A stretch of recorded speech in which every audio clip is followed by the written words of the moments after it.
Mabel Whitlock was on her knees in the dirt, fingers shaking, trying to gather her scattered belongings from the boardwalk, while a crowd of people stood above her and laughed. Her carpetbag had been thrown so hard that the latch burst open.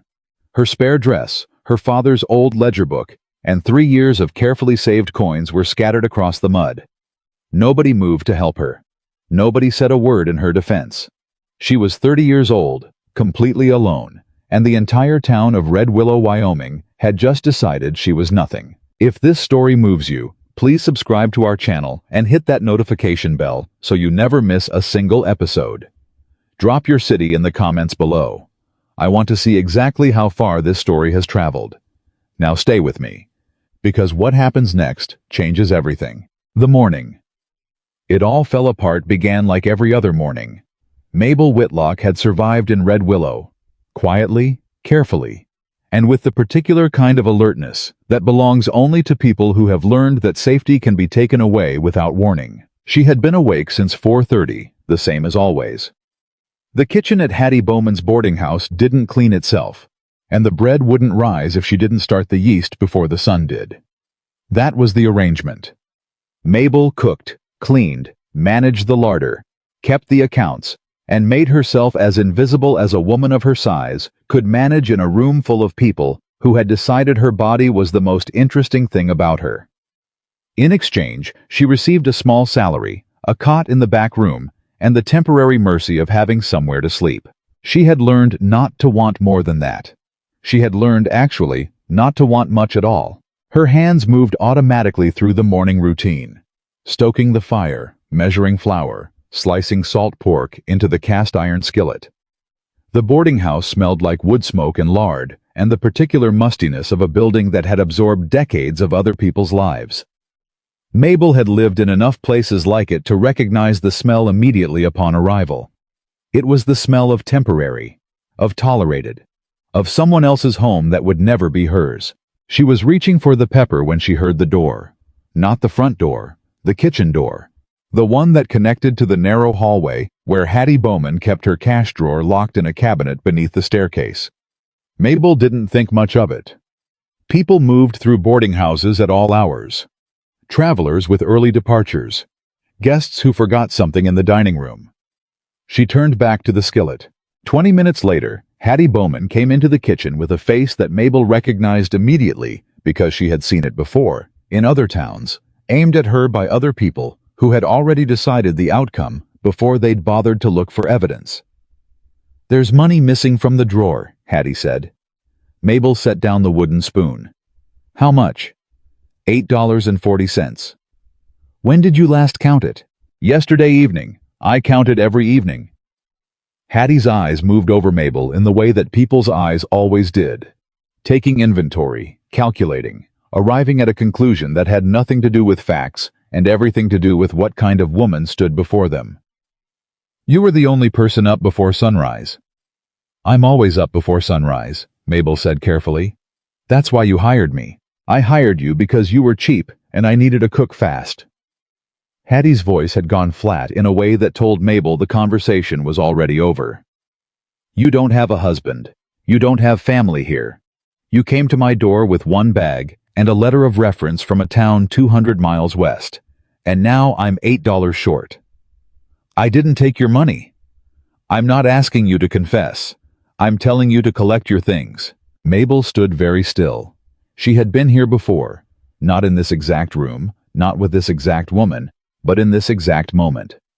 The moment when someone with slightly more power than her decided that the easiest solution to an uncomfortable problem was to remove Mabel Whitlock from the equation. She knew how this worked.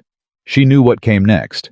She knew there was nothing she could say in this kitchen that would change what Hattie Bowman had already decided. She knew all of that. It still felt like a fist to the sternum.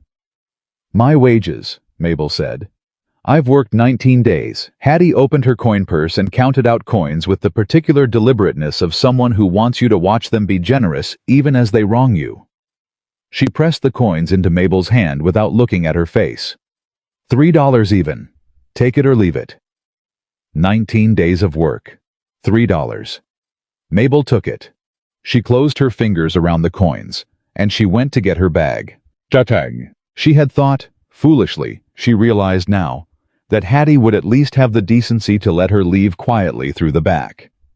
Instead, she found her carpetbag sitting on the front boardwalk, where Hattie had apparently already thrown it. Latch burst open from the impact. Contents scattered across the planking and down into the mud below. Mabel stood in the doorway for one long moment and looked at her life splayed out in the dirt. Her spare dress. Her father's old ledger book, with the cover worn thin from years of her hands opening and closing it. The small tin box where she kept her coins. A folded handkerchief her mother had embroidered when Mabel was 7 years old. A stub of a pencil she had carried for 6 years, because it was the one she had been using the day her father first showed her how to balance accounts. She walked down the steps and got on her knees and started gathering it all up. That was when the crowd arrived. Not all at once. Slowly, the way crowds in small towns always assembled when there was something worth watching. A man crossing the street paused. A woman on her way to the dry goods store slowed her steps. 2 men sitting outside the saloon pushed back their chairs. Within 5 minutes, there were perhaps 15 people standing on the boardwalk above her, and not one of them bent down to help. "Had he finally figured out what everyone else already knew?" one of the men called out. Mabel didn't look up. She reached for the ledger book. "How much she take?" a woman asked, directing the question over Mabel's head, as though she weren't there. $8, someone answered. "Maybe more." "She didn't take anything," said another voice, younger, uncertain, quickly silenced by the weight of the crowd's opinion pressing in the other direction. Then Silas Vane arrived. She heard him before she saw him. The particular sound of expensive boot heels on dry wood, slow and deliberate. The walk of a man who had never needed to hurry because the world arranged itself to wait for him. Silas Vane was 51 years old and built like a man who had once worked hard and now paid other men to do it for him. He wore a good coat and a silver watch chain, and carried himself with the casual authority of someone accustomed to being the most important person in any room he entered. He stopped at the edge of the boardwalk and looked down at Mabel on her knees in the mud. "Can't say I'm surprised," he said pleasantly. "I've heard things about this woman from at least 2 other towns. Hattie did the right thing cutting her loose before she cleaned the place out entirely." Mabel's hands stopped moving. She raised her eyes and looked directly at Silas Vane. "What towns?" she asked. He waved a hand. "Doesn't matter now, does it? What matters is, you take your bag and find somewhere else to be a problem." Someone in the crowd laughed. Then, one of the men from the saloon said something. Something she had heard variations of her entire adult life. The particular cruelty that people reserved specifically for women who looked like her. The casual equation of her size with her worth. The assumption that a body like hers was not only an aesthetic failure, but a moral one. He said it loud enough for everyone to hear, and he said it with the comfortable confidence of someone who had never once faced consequences for it. The laughter spread. Mabel's face went very still. She had gotten good at that. At making her face go still when things hurt. At pulling everything inward so that the people who wanted to see her break would have to be satisfied with her silence instead. It wasn't strength, exactly. It was more like the exhausted endurance of someone who had learned that visible pain only made it worse. "You ought to leave Red Willow before sundown," a woman said from somewhere in the crowd. "Nobody here is going to hire you. Nobody here wants you." Mabel pressed her father's ledger book against her chest. She reached for the handkerchief, and then a voice said, quietly and without any particular drama, "Leave her alone." The crowd shifted, not dramatically. People didn't leap out of the way or go silent all at once. It was more subtle than that. A gradual rearrangement, like water moving around a stone that had just been dropped into it. Heads turned, bodies angled. The specific posture of a crowd that has suddenly become aware of someone whose opinion they have reason to consider. Caleb Rollins walked through them without touching anyone. He was 36 years old and had the look of a man who spent most of his time outdoors doing difficult physical work and had no particular interest in discussing it. He wasn't the tallest man on the boardwalk, wasn't the broadest, wasn't dressed in anything that would mark him as exceptional. But he moved through the crowd with an unhurried certainty that made other men step back simply to avoid standing in his path. He came down off the boardwalk and stopped beside Mabel. He didn't look at this crowd. He looked at her carpet bag, then at the belongings still scattered in the mud, and then, briefly, carefully, at her face. He didn't say anything immediately. He simply crouched down and picked up the small tin box and placed it gently beside her knee, and then stood back up. "Is this everything?" he asked. He meant it as a practical question. Mabel was so thrown by the directness of it, by being spoken to as though she were a person with possessions that mattered rather than an inconvenience to be cleared away, that for a moment she couldn't answer. "The handkerchief," she said finally. "The embroidered one." He found it. He handed it to her without comment. Then he turned and looked at the crowd in general, and more specifically at the boarding house doorway, where Hattie Bowman was standing with her arms folded. "Can you prove she stole from you?" he asked. Hattie's chin went up. "I know what I know." "That's not what I asked. Can you prove it?" The silence stretched out uncomfortably. "I didn't think so," Caleb said. He looked at Silas Vane. Silas looked back at him with the measured wariness of a man reassessing a situation he thought he'd already controlled. "This isn't your business, Rollins. I'm making it mine." He said it without heat. It was simply a statement of fact, delivered in the same tone he might have used to note the weather or the price of feed grain. "These people stood over a woman while she was on her knees picking her things out of the mud, and not one of you helped her. I'd like you all to think about what that says about this town." Nobody answered. Nobody laughed either. Caleb reached down and picked up Mabel's carpet bag. He held it out to her, not placing it in her hands the way you'd hand something to someone helpless, but holding it out the way you'd offer it to someone capable of carrying their own weight. She took it. "I need a cook," he said, "and someone who can keep accounts. My last one quit 3 weeks ago, and I'm running behind. The work is hard and the ranch is isolated, and the pay isn't much, but it's honest, and you'd have your own room." He paused. "That's a job offer, ma'am, not charity. You don't want it, say so, and I'll leave you in peace." Behind him, Mabel could hear Silas Vane beginning to say something, beginning to reassemble the narrative, to reframe what had just happened, to remind the crowd of who she was and what she deserved. She could hear the crowd shifting, the uncertain murmur of people deciding which direction to settle. She looked at Caleb Rollins. She had spent a very long time learning to read men quickly because getting it wrong was expensive. She looked at his face, the quiet steadiness of it, the absence of performance, the way he was waiting for her answer with no visible agenda beyond actually needing it. He wasn't looking at her body. He wasn't calculating. He was simply waiting. "What's the ranch called?" she asked. "Rollins Ranch, about 6 miles north. You'd be working for me directly. Cooking, supplies, accounts. I've got 7 hands. They'll behave themselves." "What if they don't?" Something shifted almost imperceptibly in his expression. It might have been respect. "Then I'll deal with it." Mabel looked at her carpet bag in her hands. She looked at the scattered crowd, the turned faces, the particular satisfaction she could still see in Silas Vane's eyes, even as he pretended to be unconcerned. She looked back at Caleb. "I'll need to know I'm paid for every day I work," she said. "I won't be shorted. You won't be. And I keep the accounts honestly. I don't adjust numbers to make someone comfortable. If something's wrong in the books, I say so. That's exactly what I need." "Then yes," she said. "I accept." He had a wagon waiting at the end of the street. They walked to it without speaking, and Mabel was aware of the eyes following them, the specific quality of the town's attention, the way Red Willow watched them with the stored resentment of an audience denied a satisfying ending. Silas Vane watched from the boardwalk with his hands in his coat pockets and an expression that she didn't have enough information yet to fully read. She cataloged it anyway.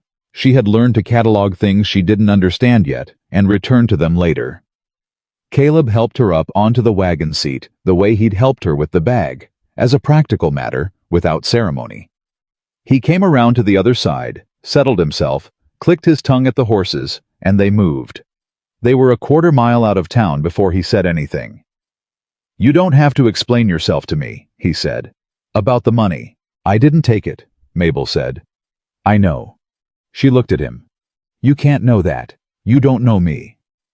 I know Hattie Bowman's had 3 kitchen workers in 2 years, all women traveling alone, and money's gone missing after every one of them left. I know she's never once been able to prove anything." He kept his eyes on the road. "And I know Silas Vane doesn't make a public show of discrediting someone unless he's got a reason to want them discredited." Mabel was quiet for a moment. "You think he had something to do with it?" "I think he showed up awfully fast and awfully eager." He paused. "But that's something to figure out later. Right now, you need to see what you're getting yourself into before you decide whether you want to stay." "What am I getting myself into?" He thought about it. "A mess," he said honestly. "The books are a disaster. The larder's halfway to ruin. I've got good hands, but nobody's been managing the household properly since my cook left, and I'm not built for it." Another pause. "I can run cattle. I cannot run a kitchen." "How bad are the books?" "I'd rather you see for yourself and tell me. I don't entirely trust my own assessment." That was the most unusual thing any employer had ever said to Mabel Whitlock. She filed it away alongside the way he'd handed her the bag. The wagon moved north through the flat Wyoming land, toward the mountains building blue at the horizon, and Mabel sat with her carpetbag on her lap and the embroidered handkerchief folded in her coat pocket, and tried to calculate what this was and whether she could trust it. She had been wrong before. She had arrived at places that looked like safety and discovered they were only a different shape of the same danger. She had trusted employers who were pleasant until they wanted something from her. She had believed in brief kindnesses that turned out to be performances with prices attached.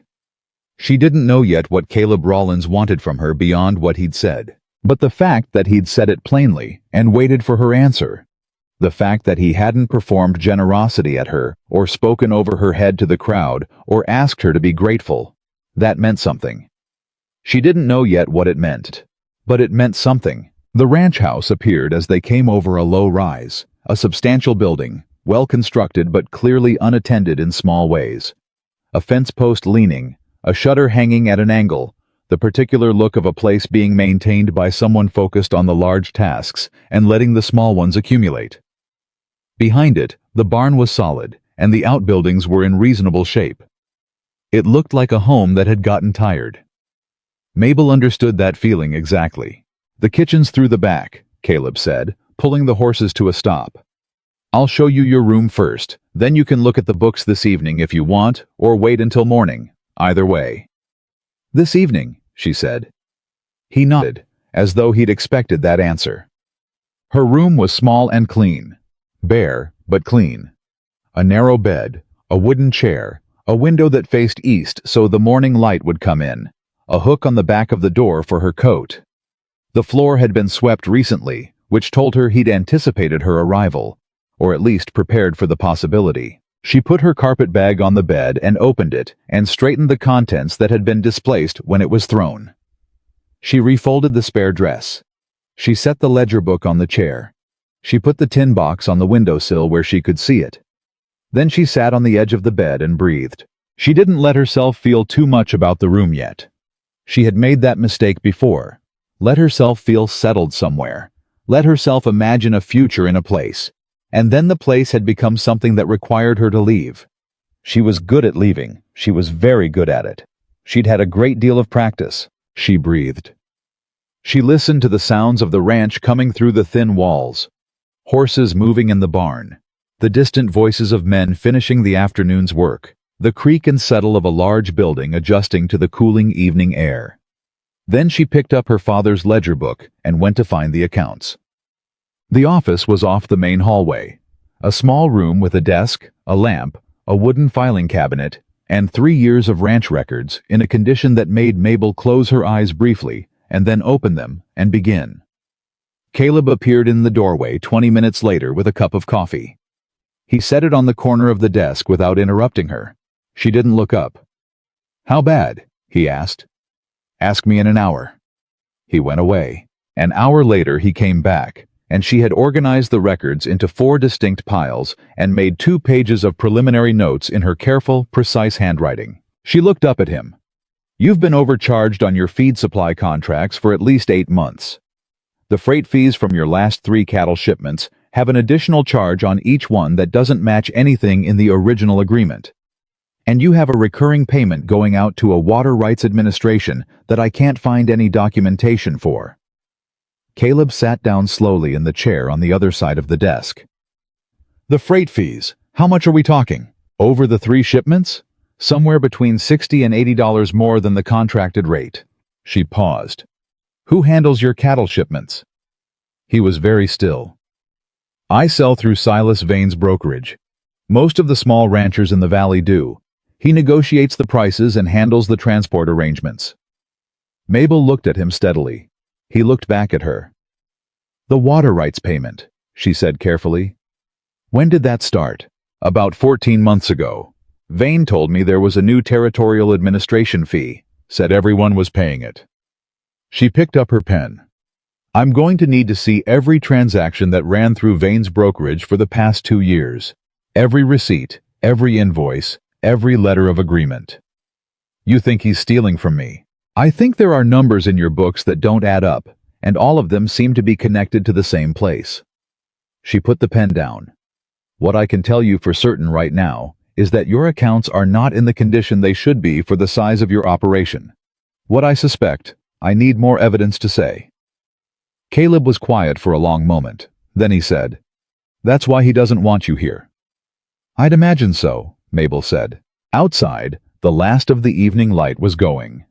The ranch had gone quiet with the particular heavy stillness of a working place settling into night. Somewhere in the barn, a horse moved and was still again. You're going to look into this, Caleb said. It wasn't a question. That's what you hired me for, Mabel said. Honest books. You said you wanted honest books. I did. Then that's what you'll get. She gathered the papers into their organized piles and straightened the edges with the brisk precision of someone who had spent years learning that order was the only thing she could reliably create in a world that offered her very little of it. Whatever I find, I'll tell you. Whatever I find, I'll document. And whatever is in these records, I will not adjust it to make anyone comfortable. She met his eyes. That's what I agreed to, she said. That's what I'll deliver. Caleb Rollins looked at her across his disorganized desk, in the lamplight, in the quiet of a ranch that had been slowly hemorrhaging money to a man who had stood on a boardwalk that afternoon and helped a crowd humiliate the only person who might have been able to stop it. All right, he said simply. He stood up, picked up the empty coffee cup, and moved toward the door. There's food in the kitchen, he said. Not much, and none of it's been cooked properly, but you don't have to start tonight. I'll look at the larder before I sleep, she said, so I know what I'm working with in the morning.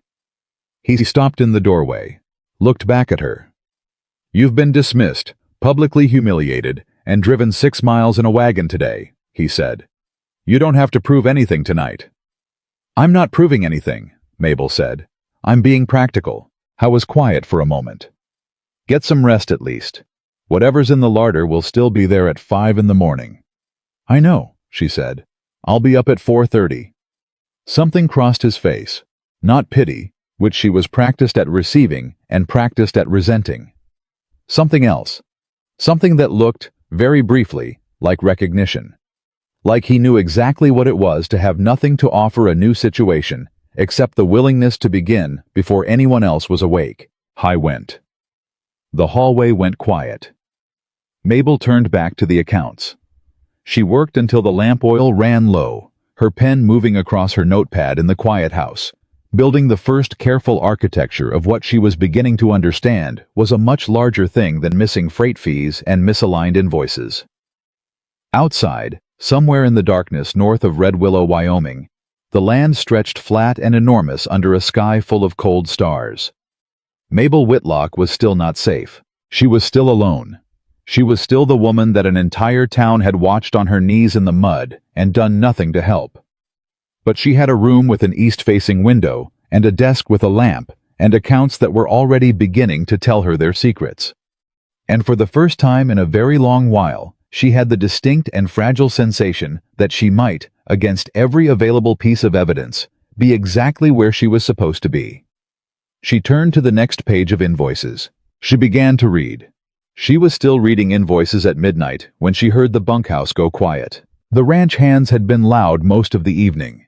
Boots on wooden floors, low conversation, the occasional burst of laughter that traveled through the walls with the particular ease of sound in a building not built for privacy. Mabel had registered all of it at the edge of her attention and kept working, the way she had always learned to work, steadily, without visible distraction, letting the numbers pull her focus inward while the world made its noise around her. By the time she set down her pen, she had filled 11 pages of notes. She had also found something she hadn't been looking for. It wasn't dramatic. It never was, in her experience. The largest wrongs rarely announced themselves with fanfare. They hid inside routine, inside the places where nobody thought to look because the numbers were close enough to write that a tired person checking fast would move on. The weight discrepancy she found was exactly like that. A difference of 40 pounds per cattle shipment, recorded consistently across 14 months, always in the same direction, always in Silas Vane's favor. 40 pounds. Not enough to make a rancher stop and question. Enough, multiplied across dozens of ranches and hundreds of shipments, to amount to a theft so large it made her feel briefly cold, sitting at the desk in the lamplight. She closed the ledger. She pressed her palms flat against the cover and sat with it for a moment. Then she went to bed, because she had told him she would be up at 4:30, and she kept her word. The kitchen at the Rollins Ranch had the bones of a good working space and the present condition of a place that had been managed by a series of men who viewed cooking as a problem to be minimally solved rather than a skill worth developing. There was flour, but it had been stored improperly, and half of it had gone stale with moisture. The salt pork was adequate. The coffee supply was generous because, she suspected, coffee was the one thing nobody at the ranch could tolerate running out of. Beyond that, the larder told the story of 7 men eating whatever required the least effort to prepare. She made a list. She always made lists. By 5 in the morning, she had assessed the full inventory, identified what was salvageable, and started a batch of biscuits from the flour that hadn't turned. The coffee was on. The salt pork was sliced and in the skillet. She had also found, pushed to the back of a shelf behind 2 cans of beans, a jar of preserved peaches that someone had put up properly and then apparently forgotten. She opened it. The smell was summer and sweetness and effort. Someone had cared once about this kitchen. She thought briefly about who that might have been. She didn't ask. The ranch hands came in for breakfast in 1s and 2s, and she was prepared for the staring because she had been prepared for it her entire life. The particular kind of assessment that men did when they first encountered her. The flicker of surprise, the recalibration, the private conversation they held behind their eyes. Some of them made it brief. Some lingered. One man, heavy-set himself with sun-weathered hands and a graying mustache, introduced himself as Pete Grady, and shook her hand with the business-like efficiency of someone who had decided in advance to have no opinion about her. "You the new cook?" he asked. "Cook and bookkeeper," she said. "Mabel Whitlock." "Pete Grady. I run the hands." He looked at the biscuits. He looked at the coffee. The last woman burned everything she touched, and the one before her didn't show up half the mornings. He picked up a biscuit, broke it, ate half of it in one bite. His expression shifted in the particular way that food shifts people's expressions when it's better than they expected. "These are good." "Thank you." "Don't thank me. That's just the truth." He poured his coffee and took it to the far end of the table. 3 other men came in behind him. 2 of them looked at Mabel and looked away without comment. The third, young, probably 20 or 22, with the easy confidence of someone who hadn't yet accumulated enough experience to be careful, leaned against the doorframe and looked at her with a half-smile that she recognized. "Huh," he said. "Rollins wasn't kidding when he said he found a cook." Nobody responded. Pete Grady looked at the young man over his coffee cup with an expression of flat warning. The young man, she would learn his name was Danny Pierce, seemed to consider his next words, and then apparently decided against them. He came in, sat down, and ate without further comment. Caleb came in last, just before 6, and poured his own coffee and sat at the head of the table the way a man sits in a space he's inhabited long enough to have worn his place into it. He looked at the biscuits and the salt pork and the jar of preserved peaches she had set out in a small dish as a gesture toward something beyond bare necessity. He looked at the dish for a moment. "Those were in the back of the larder," she said, not quite a question. "Yes," he said, briefly. He looked away. She didn't ask. The first week passed in the language of practical things. Mabel cooked 3 meals a day and began working on the accounts in the evenings and whenever she had a free hour in the middle of the day.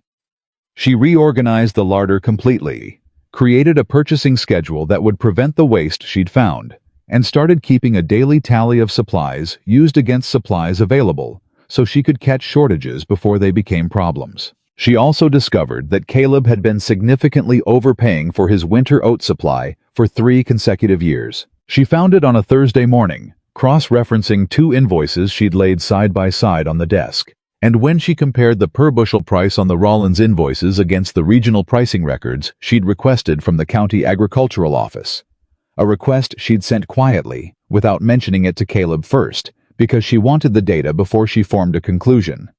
The difference was stark enough that she stared at the numbers for a full minute before she trusted them. She went to find Caleb. He was in the barn, checking a mare's right foreleg, crouched low with his hands moving carefully over the joint, while the horse stood with the long-suffering patience of an animal, accustomed to being tended by someone who knew what he was doing. "I need to show you something," Mabel said from the barn doorway. He didn't look up. "Is it bad?" "That depends on what you consider bad. If it's in the books, I consider most of it bad at this point."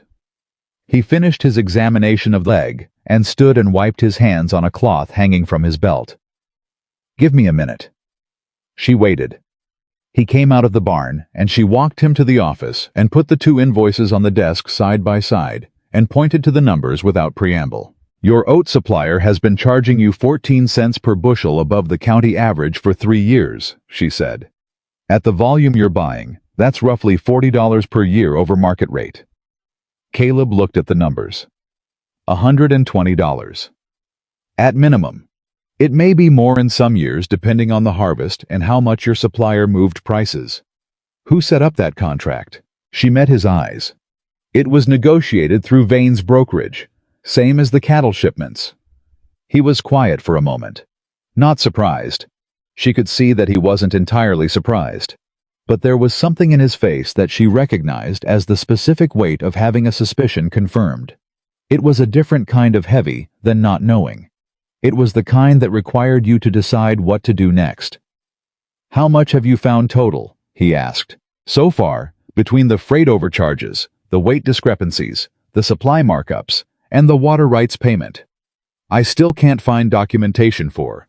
Somewhere between $250 and $300 over the past 2 years. She paused. "Caleb, I think he's doing this to other ranchers."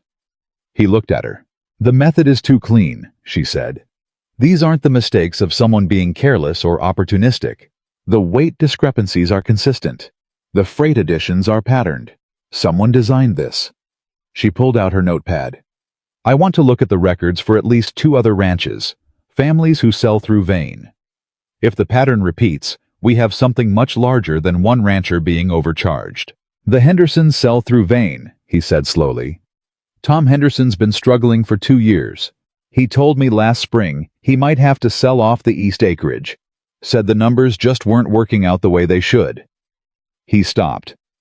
"He's a careful man, Tom. He doesn't make careless mistakes." "No," Mabel said. "I don't imagine he does." The silence in the office settled into something that felt like the moment before a decision. "I'll ask Tom if I can look at his records," Caleb said. "I'll tell him I'm having my bookkeeper review some things. He doesn't need to know everything yet." He looked at her steadily. "Can you do this without making it obvious what we're looking for?" "I've been doing this quietly for a week and a half," she said. "I think I can manage a ranch visit." It was Danny Pierce who said it. She had known it was coming, had felt the shape of it in the way he watched her at meals, the way he'd tested something on the first morning and found the limits and then spent 10 days deciding whether to push past them. She had filed him away as someone with enough awareness to hold himself back, but not quite enough to hold himself back forever. She was carrying a crate of supplies from the wagon to the kitchen. She'd driven herself to the dry goods store that morning, a small exercise in independence she'd granted herself once she understood that Caleb trusted her with the household errands. And Danny Pierce came around the corner of the barn and offered to help in a tone that was half genuine and half something she didn't fully trust yet. "I've got it," she said. "It looks heavy." "It is heavy. I have it." He walked alongside her anyway. She let that go. Then he said, "You really going to spend your evenings going through old invoices? Seems like a lot of work for a kitchen job." "I was hired to cook and keep accounts," she said. "I'm keeping accounts." "Rollins pay you extra for all that detective work?" She stopped walking. She set the crate down on the porch step and looked at him directly, and she used the voice she'd developed over 30 years of being underestimated. Not loud, not aggressive, simply precise. "Mr. Pierce, I've noticed you watching what I do since the first morning I was here. If you have a question about my work, ask it plainly, and I'll give you a plain answer. If you're building up to a joke about my size or my presence on this ranch, save yourself the effort. I've heard everything you could possibly come up with, and I have work to do." Danny stared at her. He opened his mouth. Then Pete Grady materialized from somewhere behind him. The man had an uncanny ability to appear at precisely the moments when his presence was most useful, and said, without looking at Danny, "You finished rotating that fence line yet?" "Not yet." "Funny. Rollins asked me this morning where you were with it." Pete still didn't look at him. He looked at Mabel. "Need a hand with that crate, Miss Whitlock?" "I've got it," she said. "But thank you." Pete nodded. He turned to Danny with the particular economy of expression that foremen everywhere learned to perfect. "Fence line," he said. "Now." Danny went. Pete looked at Mabel with something that might have been a very small, very restrained smile. "Man's still young enough to think he's clever," he said. "Give him time." "I've given men like him time before," she said. "It doesn't reliably improve them." Pete did smile then, briefly and without ceremony. "No," he said. "Reckon not." He picked up crate and held the door for her. She went through. The dinner she made that evening was the best thing she had produced at the ranch so far. A beef stew with dried herbs from the small collection she'd found at the back of the kitchen shelf, fresh biscuits, and a pan of baked apples she'd assembled from the dried fruit she'd rehydrated that morning. She made it not as a performance, and not as an apology for anything. She made it because she was good at it, and because after a day of difficult numbers and a confrontation she hadn't invited, she needed the particular satisfaction of making something excellent with her hands. The men ate without much conversation, which was how they usually ate. But the quality of the silence was different. Attentive, appreciative in a way that expressed itself in the simple act of everyone eating more than usual and nobody leaving food on their plate. Danny Pierce asked for a second helping. He did it quietly, without making eye contact, pushing his bowl toward the center of the table in a gesture that was as close to awkward deference as a 22-year-old who had recently been corrected in front of his peers was likely to manage. Mabel served him without comment. She had learned a long time ago that some apologies came in words, and some came in the willingness to accept what a person offered, and she'd learned to recognize both. Caleb noticed. She could tell by the almost imperceptible way he didn't react, the practiced quality of his attention on his own bowl. He had seen it and filed it away the same way she filed things, for later, if it became relevant, and not before. After supper, he appeared in the office doorway while she was reviewing the Henderson Ranch materials she'd drafted her questions from. "Danny give you trouble today?" he asked. "I handled it," she said. "I know you did. Pete told me." He leaned against the doorframe with his arms folded, not in the posture of someone settling in for a long conversation, but in the posture of someone delivering something specific and then intending to leave. "I want you to know that if he or anyone else on this ranch makes things difficult for you, I want to know. I don't need you to fight my battles. I'm not offering to fight them. I'm saying I want to know, because this is my ranch, and what happens here is my responsibility." He paused. "There's a difference." She considered that. "All right," she said. Tom Henderson said he can see us Thursday, Caleb said. He was glad I called. He said the word relieved, which I thought was interesting. It's not interesting, Mabel said. It's exactly what I expected. She picked up her pen. What did you tell him we were looking for? I told him you were putting together a full picture of regional pricing for winter purchases, which is true.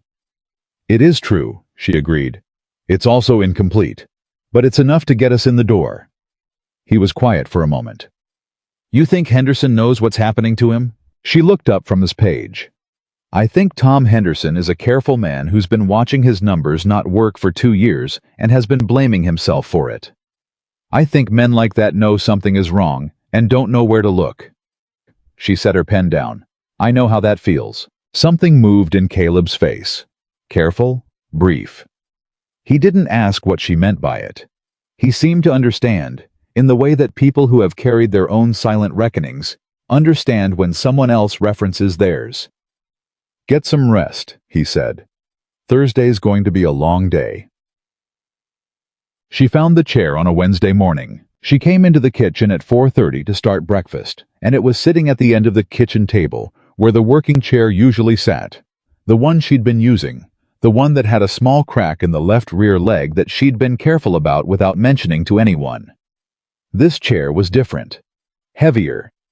Built from good solid oak, with a wide seat, and a back that was sturdy enough to lean against without the particular anxiety she'd learned to carry in rooms with fragile furniture, in diners and meeting halls and dry goods stores where she was always quietly calculating whether the chair would hold her, always adjusting her weight, always aware that the wrong moment of inattention could end in the particular public humiliation of a broken seat and a crowd of witnesses. She stood in front of the new chair for a long moment. She looked at it the way you look at something when you're trying to understand whether it's real. Then she ran her hand along the back of it, solid, unmovable, built to hold, and she sat down in it carefully, and then, when it held, completely. She pressed her palms flat on the table. The chair didn't shift, didn't creak, didn't make her calculate. It simply held her, the way things were supposed to hold people. She sat there in the dark kitchen before the fire was lit, in the quiet of the ranch in the hour before anyone else was awake, and she breathed. She didn't cry. She had made a practice of not crying over kindnesses, because she had learned that permitted herself to cry over them, she would cry constantly, because the world offered them so rarely, and in such unexpected forms, that each one landed with the accumulated weight of everyone that hadn't come. She got up. She lit the fire. She started the coffee. When Caleb came in that morning, she did not mention the chair. She simply handed him his coffee and went back to slicing bacon, and he sat down at the table with his newspaper and didn't say anything about it either.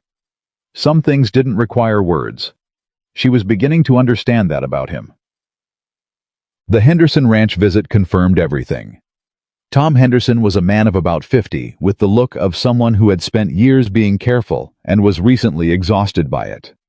He spread his records on the kitchen table with the quiet efficiency of a man who had gone over them so many times he could find any page without looking.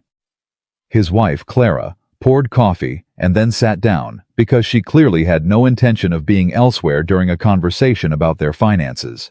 Mabel worked through the records methodically, and within 30 minutes she had found it. The same pattern, same weight adjustments, same freight additions, same water rights fee with no documentation. Different amounts.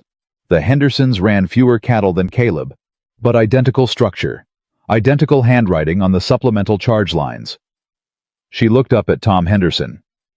How long have you been selling through Vane's brokerage? She asked. 12 years, he said. Never had a problem the first 10. When did the problem start? He and Clara exchanged a glance. About 2 years back, Clara said quietly. Right after he bought out the Greer brokerage and became the only buyer in the valley. Mabel wrote that down. Tom, she said, I'm going to ask you something, and I need you to answer it honestly. Do you know of other ranches in the valley that are struggling the same way you are? He was quiet for a long moment. The Pattersons, he said. The McAllisters. Probably the Fowler family, though they haven't said so directly. He looked at Caleb. And you, though I didn't know it until you called. Caleb leaned forward with his elbows on the table. Tom, what I'm about to tell you is going to make you angry. I need you to stay angry quietly for a little while longer, because what we do with this information matters more than what we do with that anger. Tom Henderson looked at him. Then he looked at Mabel. How bad is it? He asked. Mabel laid her notepad on the table between them. Across just your ranch and Caleb's, over 2 years, we're looking at somewhere between $500 and $700 in charges that shouldn't exist. She paused. If the pattern holds across the other ranches you named, and I believe it will, we're talking about a systematic fraud that has been running for at least 24 months, designed to make small ranchers unprofitable enough to sell their land cheaply. Clara Henderson set down her coffee cup with a sharp sound. He's been buying up land, she said. 3 properties in the South Valley last year. 2 more this spring, Tom said. His voice had gone flat and very still. Bobby McAllister's North Quarter, the Greer place, the old one, not the brokerage. Mabel felt the cold certainty of it click into place the way a lock opens. The weight discrepancies and fake fees weren't just theft. They were the mechanism of something larger. Make the ranches fail, then appear as the only buyer, acquire the land for a fraction of its worth, and repeat. I need to contact the county land records office, she said. I need to see who's been acquiring foreclosed ranch properties for the past 2 years and at what prices. She looked at Caleb. And I need to talk to the other ranches, all of them, before Vane realizes what I'm doing.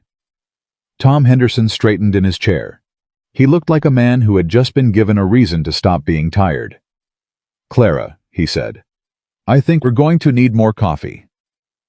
They drove back to the Rollins Ranch in the late afternoon with the notes from the Henderson visit and a list of 5 more ranch families to contact. Mabel had filled 17 pages. The pattern she'd traced across 2 sets of books was replicating itself in her mind, across every name Tom Henderson had given her, and the architecture of what Silas Vane had built was becoming visible the way large shapes become visible as you step back from them. Not a series of separate problems, but a single, deliberate structure. Caleb drove. She wrote. The silence between them was the comfortable working kind, the kind that 2 people develop when they have established that they don't need to fill air between themselves with noise. After a while he said, You weren't surprised when Tom confirmed it. No, she said, without looking up from her notes. You knew before we went. I suspected. There's a difference. She turned a page. I make it a practice not to arrive at conclusions before I have sufficient evidence. It's a habit that served me well. He was quiet for a moment. Is that something you learned from your father? She looked up at that. He was watching the road, and the question had been asked with the particular neutrality of someone who has said something that might be too personal and is prepared to leave it alone if she wants him to. My father taught me bookkeeping, she said. The rest I learned on my own. She paused. He died when I was 22. His store was sold to cover his debts. I had 1 week to find work. You've been moving since then? Yes. 8 years? Yes. The wagon moved on. The mountains ahead had gone purple with evening. She turned back to her notes. Mabel, he said. She looked up again. He kept his eyes on the road. His jaw was set in a way she had not seen before. Not anger exactly, but something adjacent to it. Something that had been quietly building and was now pressing against the surface. What Vane said in town, he said. About hearing things from other places. About you attaching yourself to men with property. He paused. I want you to know that I don't believe any of it. And I want you to know that I'm aware that my saying so doesn't undo what it felt like to hear it in public. She was quiet for a moment. It was calculated, she said finally. He knew I'd found something in your books, or he suspected I would. He wanted me discredited before anyone took my findings seriously. That's the practical answer. It's the true one. I know. He paused. I'm asking about the other one. She looked at him for a long moment. He still hadn't looked at her, still watching the road with that set jaw and the careful restraint of someone who has asked something and is prepared to accept any answer. It hit exactly what it was aimed at, she said quietly. That's what good cruelty does. It doesn't invent. It finds the wound that's already there and presses. She turned back to her notes. I've had 8 years to get used to it. I'm not finished getting used to it. He didn't say anything, but his hands on the reins shifted slightly and then settled again, and she understood that the stillness of it was intentional, that he was holding something carefully so it didn't spill. We'll stop it, he said. It wasn't a comfort. It was a statement of fact delivered in the same tone he used for everything. Level, plain, without decoration. Yes, she said. We will.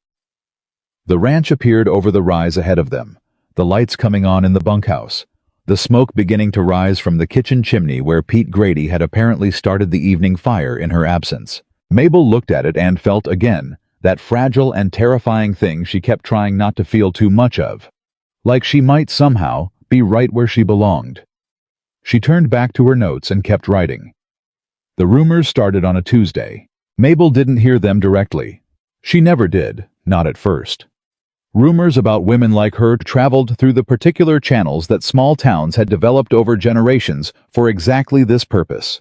The dry goods counter, the post office line, the stretch of boardwalk outside the feed store where men gathered in the mornings before the working day pulled them apart.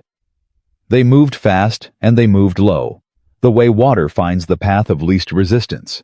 And by the time they reached the person they were about, they had already done most of their damage. She heard it first from Clara Henderson. Clara drove out to the Rollins Ranch on a Wednesday afternoon without sending word ahead, which was the kind of thing that Clara Henderson did when something couldn't wait for the ordinary courtesies.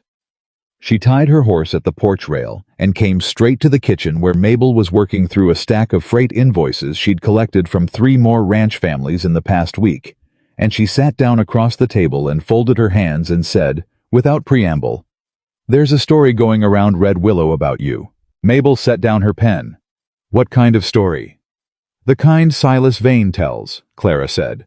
"Which means it's built just close enough to something real that it's hard to argue with directly." She paused. "He's been telling people that you were dismissed for theft from a boarding house in Cheyenne 2 years back. And one in Laramie before that. Neither of those things happened. I know that." Clara's voice was steady. "Tom and I know that. But Mabel, he's telling it to people who don't know you. And in a town like this, not knowing someone is usually enough to start believing the worst of them." Mabel was very still. She had known this was coming. Had known it the way you know a storm is building when the air changes 3 hours before the clouds appear. She had factored it into her calculations. She had told herself she was prepared for it. She discovered now that she was not prepared for it. You could know a thing was coming and still feel the impact of it in your chest when it arrived. "There's more," Clara said. "Tell me." Clara looked at her with the particular discomfort of someone delivering information that hurts to carry. "He's telling people that you seek out ranchers who live alone, men with property and no wife, that you make yourself useful until you've learned enough about their finances to take advantage of them." The kitchen was very quiet. Mabel heard the wind against the window. She heard distantly one of the horses in the barn. She heard her own breathing, which she was working to keep even, because the part of her that had spent 30 years absorbing this particular category of accusation, that her presence itself was a con, that any man who helped her was a mark, that the only reason a woman who looked like her could be near a man of property was manipulation.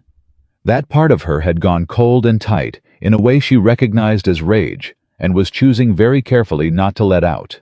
"He's targeting the fraud investigation," she said. "Yes," Clara said. "If nobody trusts the woman doing the accounting, then nobody trusts the accounts." Mabel picked up her pen, put it down again. "How widely has it spread?" "Far enough that Reverend Mills mentioned it to Tom on Sunday. Far enough that Hattie Bowman is confirming the theft story to anyone who asks." Clara reached across the table and briefly covered Mabel's hand with her own. "I'm telling you because you need to know what you're walking into. And because Tom and I are not going anywhere. Whatever you need from us." Mabel looked at Clara's hand on hers. She thought of the embroidered handkerchief in her coat pocket. She thought of her mother's hands, and her father's hands on a ledger book, and the way some kindnesses arrived in the form of a person simply showing up and refusing to leave. "Thank you," she said. It came out quieter than she intended. Don't thank me yet, Clara said. Tom thinks Vane is going to make a move soon. Before you finish gathering the records, he's going to want to control the narrative while he still can. She paused. Tom says you have about 2 weeks before the autumn cattle sale. Whatever you're building, you need it finished before then. Mabel nodded. She picked her pen back up. She had work to do. That evening she stayed at the desk until well past 11, which was not unusual, but the quality of the work was different. Faster, more urgent, driven by the new calculation of a deadline. She had records from 4 ranches now, including the Rollins and Henderson books, and the pattern across all 4 was identical enough to make her hands tighten on the pen. She began drafting what she privately called the master ledger, a single document that tracked the fraudulent charges across every property, organized by date and method, cross-referenced against the land acquisition records she'd requested from the county office. 3 of the 5 properties Silas Vane had purchased in the past 2 years had been sold by families whose freight records showed the same supplemental charges she'd found in Caleb's books. She wrote that down. She underlined it. She was still writing when she heard Caleb's boots in the hallway. Not the heavy tread of a man coming to check on something, but the lighter sound of someone who had woken and not gone back to sleep. He appeared in the office doorway in his work clothes, which told her he'd never actually gone to bed. You heard, he said. It wasn't a question. Clara came by this afternoon. He came into the office and sat down across from her the way he always sat, with the settled weight of a man who intended to stay until the conversation was finished. I heard it in town this morning. I was going to tell you this evening, but Clara beat me to it. You went to town this morning, she said. You didn't mention it. I was deciding how to tell you in a way that wasn't... He stopped, started again. I didn't want to walk in here and make it worse. It's already what it is. Making it worse or better is a matter of what we do about it, not how carefully you choose your words. He looked at her with that expression she'd learned to recognize, the one where he was measuring something, taking the temperature of it. How are you? I'm working. That's not what I asked. She set her pen down. She looked at him across the desk, across the organized stacks of evidence she had spent 3 weeks assembling, across the lamplight and the accumulated weight of what Silas Vane had decided to make her. I'm angry, she said, and I'm not going to let the anger push me into moving before I'm ready, because that's what he wants. He wants me to react. He wants me visible and defensive and emotional, so that when I walk into that cattle sale with these records, the first thing people see is a woman who's been causing scenes, not a woman who's been doing arithmetic. She picked her pen back up. So I'm working. Caleb was quiet for a long moment. He told someone today, he said carefully, that the reason I hired you is because a man living alone gets lonely and stops thinking clearly. The pen stopped moving. He said it in front of 3 men at the feed store, Caleb continued. Men who sell cattle through his brokerage. Men whose trust I'm going to need when this comes out. His voice was level, but something underneath it was not. I want you to know that I walked away from that conversation, and I want you to know why. Because hitting him in the feed store wouldn't help the investigation, she said. Because hitting him in the feed store wouldn't help you, he said. The investigation was the secondary consideration. She looked at him. He met her eyes without wavering. He's trying to make me look like something I'm not, she said finally. I know what you are, Caleb said. I've watched you work for 3 weeks. I know exactly what you are, he leaned forward slightly. And I need you to know that nothing he says changes a single fact about what's in those ledgers or who put it there. She breathed. 2 weeks, she said. I need 2 more weeks. You'll have them. The second rumor was worse. She heard this one herself, which was its own particular cruelty. She was at the dry goods counter on a Friday morning, buying the last of the supplies she needed for the week, when 2 women came in behind her and began a conversation that they either didn't notice she could hear or had decided she should hear. She had encountered both possibilities before and had learned that the distinction rarely mattered. I feel sorry for the Rollins ranch hands, one of the women said. Having to live and work with that situation. She's been there nearly a month, the other replied. He should know better by now. Men who live alone too long lose their judgment. My husband said the same thing. She attaches herself. That's what Silas says. Finds a man who's vulnerable and makes herself indispensable. Mabel placed her coins on the counter. She picked up her package. She turned around and looked at both women directly. Not aggressively, not pleadingly, but with the particular steadiness of someone who has decided that becoming invisible is no longer a strategy she's willing to employ. "Good morning," she said. Both women went silent. Mabel walked to the door. Then she stopped, because something that had been building for 3 weeks, compressed and contained and managed with the careful discipline of someone who had learned that visible pain only invited more. Something in her made a decision. She turned back. "I worked 19 days for Hattie Bowman," she said. Her voice was even. "I was paid $3 for those 19 days and dismissed without evidence.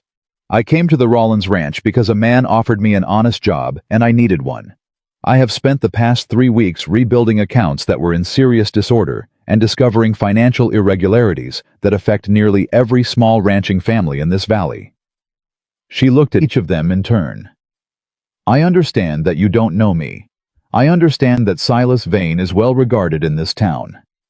But I would ask you to consider why a man of his standing is spending so much effort discrediting a woman who, by your own account, is nobody important." She walked out before either of them could answer. Her hands were shaking by the time she reached the wagon.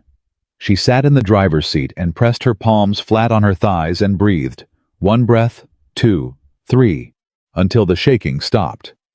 Then she picked up the reins and drove back to the ranch, and she did not let herself think about what she had just done, or whether it was wise, until she had put 2 miles of open Wyoming land between herself and Red Willow. It was Pete Grady who told her what happened next. He found her in the kitchen that afternoon and stood in the doorway with his hat in his hands, which was unusual enough that she put down the dish she was drying and gave him her full attention. "Word came from the McAllister place," he said. "Frank McAllister got a letter today from Vane's office. 30 days to cover a debt he says he doesn't recognize, or Vane's taking the north pasture as collateral." Mabel felt the blood leave her face. "The debt," she said. "What's it listed as?" "Feed supply arrears from last year. 14 months of accumulated charges." Pete turned his hat over in his hands. "Frank says he paid everything on time. He's got receipts. But Vane's letter references a signed supplemental agreement and says the receipts don't cover the full amount owed." "Supplemental agreement," she repeated. She was already moving toward the office. "Pete, did Frank McAllister say when he signed this agreement?" "Says he never signed anything called that." "Does he still have all his correspondence from Vane's office? Every letter, every contract?" "He's bringing it out tomorrow morning. Mabel, the man is scared. He's got 3 kids, and that north pasture is half his grazing land." She stopped in the office doorway. Her notes were on the desk, 17 pages of them, the master ledger she'd been building with the painstaking care of someone who understood that what she was assembling had to be unassailable. She looked at it and did the arithmetic in her head.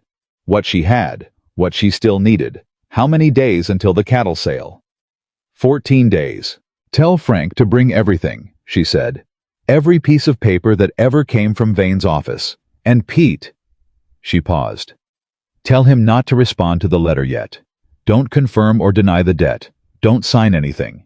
Can you get that to him tonight?" "I'll ride out myself." "Thank you." He started to leave. Then he stopped and turned back, and for a moment he looked like a man preparing to say something that sat outside his usual territory of fence lines and feed schedules. "For what it's worth," he said.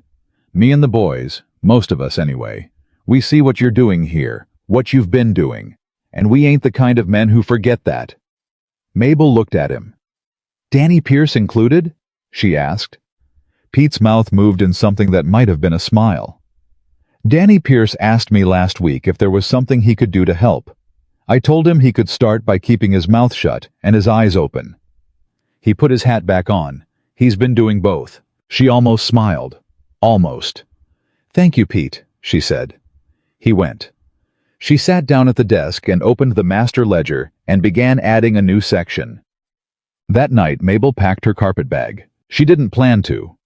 She came back from the office close to midnight and stood in the middle of her small room with its east-facing window, and she looked at the bed and the wooden chair and the hook on the door where her coat hung, and she thought about what Silas Vane had started and what he had not yet finished, and she thought about Frank McAllister's north pasture and his 3 children, and what would happen to the investigation if Vane moved against Caleb next, because he would, she was certain of it now. He would move against Caleb as soon as he understood that stopping Mabel required removing the one person who had the standing to protect her position here, and she thought, what if staying is what makes that happen? It was not an entirely rational thought. She recognized that even as she was having it, recognized it as the particular logic of someone who had spent years believing that her presence was a burden, that her needs were an imposition, that the kindest thing she could offer the places she landed was the efficiency of her own departure. But recognizing that something is old and irrational doesn't make it stop feeling urgent. She got the carpet bag from the closet. She put her spare dress in it, the tin box, the ledger. She sat on the edge of the bed and looked at what she was doing. The handkerchief was still in her coat pocket. She hadn't moved it since the day Caleb handed it to her in the mud. She sat there for a long time. Then she heard boots on the porch. Not the bunkhouse side, the main house side. And then the particular sound of someone settling into one of the wooden chairs that sat outside the kitchen door, the ones Caleb sometimes used in the late evenings when he couldn't sleep. She didn't think about it. She got up and went out. Howe was sitting in the chair with a cup of coffee going cold in his hands, looking out at the dark in the direction of the mountains. He didn't look surprised to see her. He looked at the carpet bag in her hand, and then at her face, and something in his expression went very still. "You're leaving," he said. "I'm thinking about it." "Tell me why." She sat down in the other chair.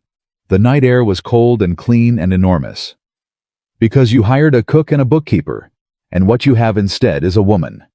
The whole town thinks you're either fool enough to be manipulated by or reckless enough to be keeping for reasons that aren't professional. Because Vane is going to come after you next. He's already laid the groundwork. The moment he figures out that discrediting me isn't enough to stop what's in those ledgers, he's going to fabricate a debt or a dispute or something else that targets this ranch directly." She stopped. "I don't want to be the reason he has ammunition." Caleb set down the coffee cup. He was quiet for long enough that she thought he might simply let it go, might nod and stand and say something practical, and let her make her own decision. That was the kind of man he'd shown himself to be. He didn't push. He didn't manage. He offered and waited and respected what she did with what he offered. Instead he said, "Mabel, can I tell you something honestly?" "Yes. When I walked through that crowd on the boardwalk and picked up your bag, I told myself it was because what they were doing was wrong and somebody needed to say so." He paused. "And that was true. But it wasn't the whole truth." He looked at her directly. Not the sideways glance he used when he was being careful, but full on, straight. "I've been living alone on this ranch for 4 years since Eleanor died. I've been doing it badly. Not the cattle, not the land, the rest of it.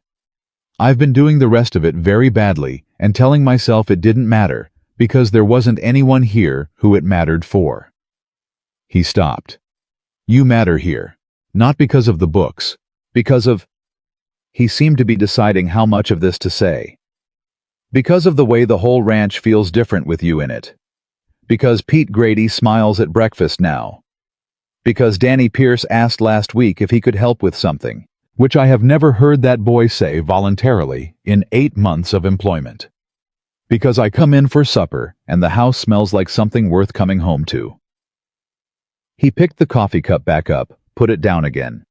"If you leave because you want another life or a different situation, I will drive you there myself and wish you well and mean it.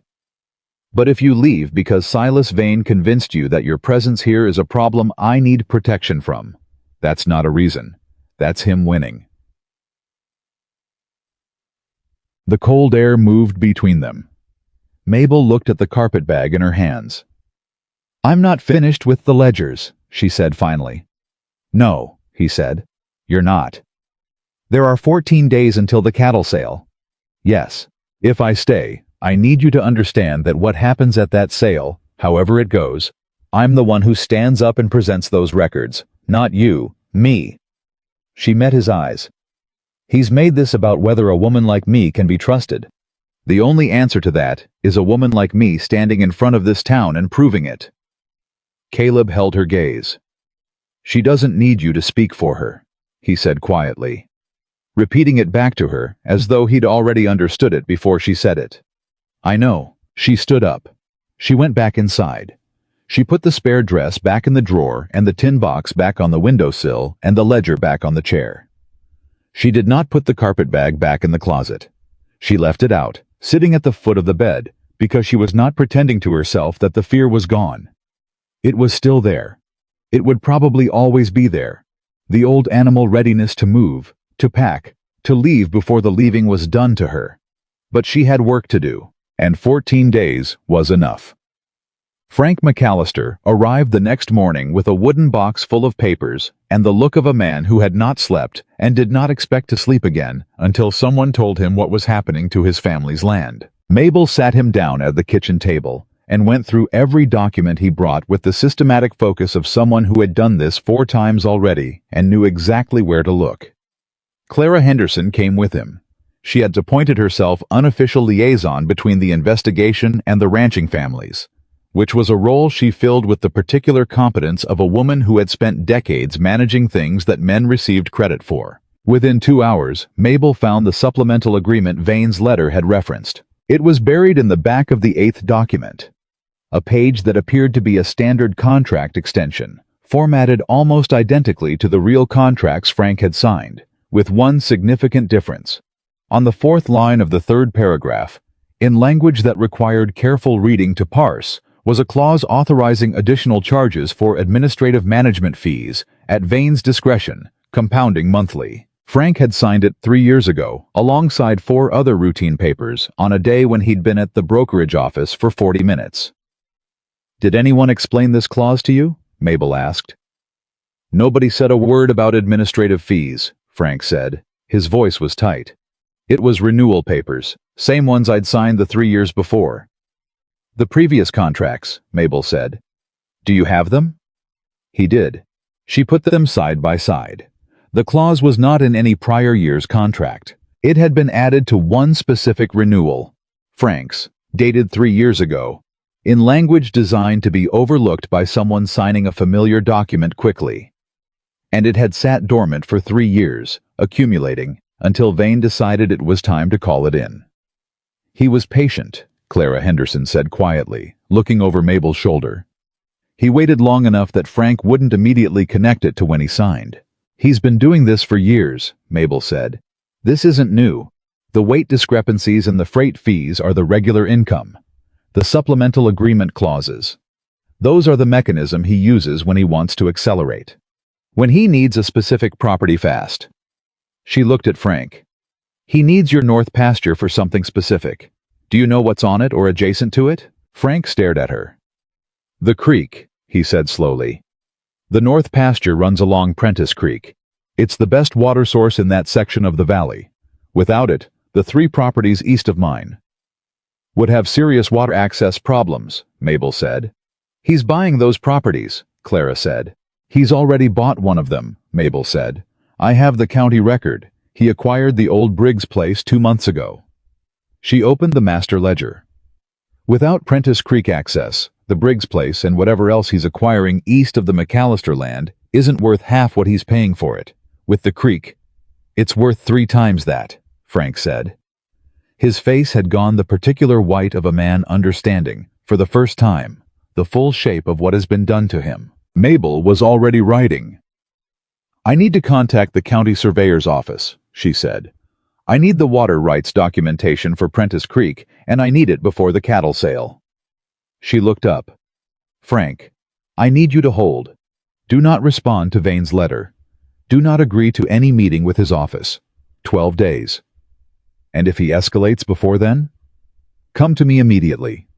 She held his gaze. I'm not going to let him take your land. Frank McAllister looked at her. This woman he had not known 5 weeks ago. This woman the town was calling up from the north. The kind of wind that meant the season was turning. Mabel didn't look up from the master ledger. She heard it against the kitchen window and registered it and kept writing. 12 days. Every page she turned was a day closer to standing in front of this town with the truth in her hands. She was going to be ready. The 11 days before the cattle sale passed in a state of controlled urgency that Mabel had never quite experienced before. Not fear exactly, not excitement exactly, but the particular compressed energy of someone who has identified the target and is closing the remaining distance with everything she has. She slept 4 hours a night, sometimes 5. She stopped counting. The master ledger grew to 43 pages, then 51. She added a second document, what she privately called the acquisition map, that tracked every property Silas Vane had purchased in the valley over the past 3 years alongside the corresponding fraud records from those ranches. 6 properties, 6 families. The pattern was not subtle once you had all the pieces in front of you. It was so clear, in fact, that she spent 2 evenings simply staring at it, marveling at how long it had stayed invisible, and then answering her own question. It had stayed invisible because nobody had been looking. Not because nobody cared, but because each affected family had seen only their own piece of it. The Hendersons' missing money looked like bad luck. The McAllister clause looked like a misunderstanding. The Rollins freight overcharges looked like poor negotiation. Separate, each was a grievance with no clear remedy. Together, they were a blueprint. Caleb brought her coffee at midnight every night without being asked. He did it without comment, set the cup at the corner of the desk where she could reach it without disrupting her work, and left again. She noticed this on the 3rd night and understood it for what it was. Not hovering, not checking on her, but the quiet act of a man making sure she had what she needed to do what she was doing. She began leaving the office door open so she could hear him moving through the house, because the sound of him, boots in the hallway, the creak of his chair in the main room, the low sound of him turning pages in a book he was not actually reading, had become something she could work inside of, something that felt, improbably, like shelter. She did not examine that feeling closely. There was no time. On the 8th day before the sale, she received the water rights documentation from the county surveyor's office and discovered something that made her set down her pen and press both hands flat on the desk and simply breathe for 1 full minute. The water rights to Prentice Creek had been quietly transferred 14 months ago. Not purchased, transferred. Through a paperwork process so routine in appearance that it had gone through the county office without triggering any review. The transferring party was listed as the Prentice Creek Agricultural Management Trust. The receiving party was a landholding company registered in Denver. She spent 3 hours confirming what she already suspected. The Denver company was owned by Silas Vane 14 months ago, while Frank McAllister had been paying his invoices on time and managing his ranch and trusting that the water running through his north pasture was still legally his to use. Silas Vane had already taken it. The debt letter. The supplemental agreement clause. Those had never been about money. They had been the mechanism for taking the land that the water rights were already attached to, making the acquisition look voluntary, making Frank look like a man who couldn't manage his finances rather than a man who had been systematically robbed. She went to find Caleb. Howe was in the barn with Pete checking a yearling that had been favoring its left foreleg, and she came in with the water rights document in her hand and her voice absolutely level, which was the only thing about her that was. "He already owns the water," she said. Caleb looked up from the yearling. She handed him the document. He read it. Pete read it over his shoulder. The barn was very quiet for a long moment, except for the sound of horses and the wind outside. 14 months, Caleb said. While Frank was paying his bills and thinking everything was normal, Pete said something quiet and profane under his breath. "This is bigger than fraud," Caleb said. He looked at her. "This is... Mabel, this affects every ranch east of the McAllister place. If he controls Prentice Creek, he controls the water supply for approximately 1,200 acres of grazing land," she said. "At least 8 ranch operations. He doesn't have to buy them all. He just has to wait until no water makes them unsustainable and purchase them at collapse prices." She took the document back. "I need to send a message to the county seat today. I need a county official at the cattle sale. someone with the authority to initiate a formal investigation. What I have in those ledgers is sufficient for a civil proceeding, but the water rights transfer may constitute criminal fraud, and I need someone present who can act on that. Caleb didn't hesitate. I'll ride to the county seat myself. It needs to be today. I'll leave within the hour. She nodded. She turned to go. Mabel. His voice stopped her at the barn door. She turned. He was looking at her with that direct, quiet look that she had come to understand meant he was about to say something he had decided to stop being careful about. You found it. Everything Vane built to stay hidden. You found it. She held the document against her chest. Not yet, she said. I found it on paper. Now I have to make it matter in public. She paused. That's the harder part. She went back to the office and kept working. The message came on the 6th day before the sale. It arrived at the ranch in the form of a boy of about 14 on a tired horse, a messenger from Vane's office, which was the kind of casual demonstration of power that men like Silas Vane deployed when they wanted to remind you of the distance between your position and theirs. The letter was addressed to Caleb Rollins and written in the formal language of legal correspondence, which meant someone in Vane's employ had spent time constructing it carefully. Caleb read it in the hallway. Then he brought it to Mabel. She read it twice. Silas Vane was calling in a debt. Not a real debt. She recognized the architecture of it immediately. The same pattern she'd documented in the McAllister letter. The same manufactured obligation. But this one was different in its target. This letter didn't go after Caleb's land or his water access. It went after his cattle. Specifically, it referenced a contract clause from 3 years prior authorizing Vane's brokerage to hold any cattle consigned for sale as collateral against outstanding transportation debts. It claimed Caleb owed $412 in accumulated freight balances. It stated that unless the debt was settled in full before the autumn sale, all cattle consigned through Vane's brokerage, which was the entire Rollins herd, would be held and sold on Vane's terms to cover the amount. Without being able to sell his cattle at the autumn sale, Caleb would have no winter operating capital. Without winter operating capital, the ranch would not survive to spring. Mabel read the letter a third time. She set it on the desk beside her master ledger. She opened the third section of the ledger, the Rollins freight records, and turned to the page she needed, and she sat there with both documents in front of her, and felt something clarify inside her with the cold, clean precision of a focus that had burned away everything except what mattered. He knows, she said. Caleb stood in the office doorway. Knows what? He knows what I've found. Or he suspects it's enough to matter. This, she touched the letter, is not about money. This is about making sure you cannot function without him. If you need him to release your cattle to sell, you'll come to terms. You'll settle the fake debt. And in settling it, you'll implicitly validate his claim and discredit mine. Because a man who settled a legitimate debt doesn't have grounds to accuse the debt holder of fraud. Exactly. She looked at him. He's moving faster than I expected, 6 days before the sale. Can you counter it? She was already back in the freight records. The debt he's claiming, the $412. He's constructed it from the same supplemental freight additions I've already documented as fraudulent, which means I have the original contracts that don't contain those charges.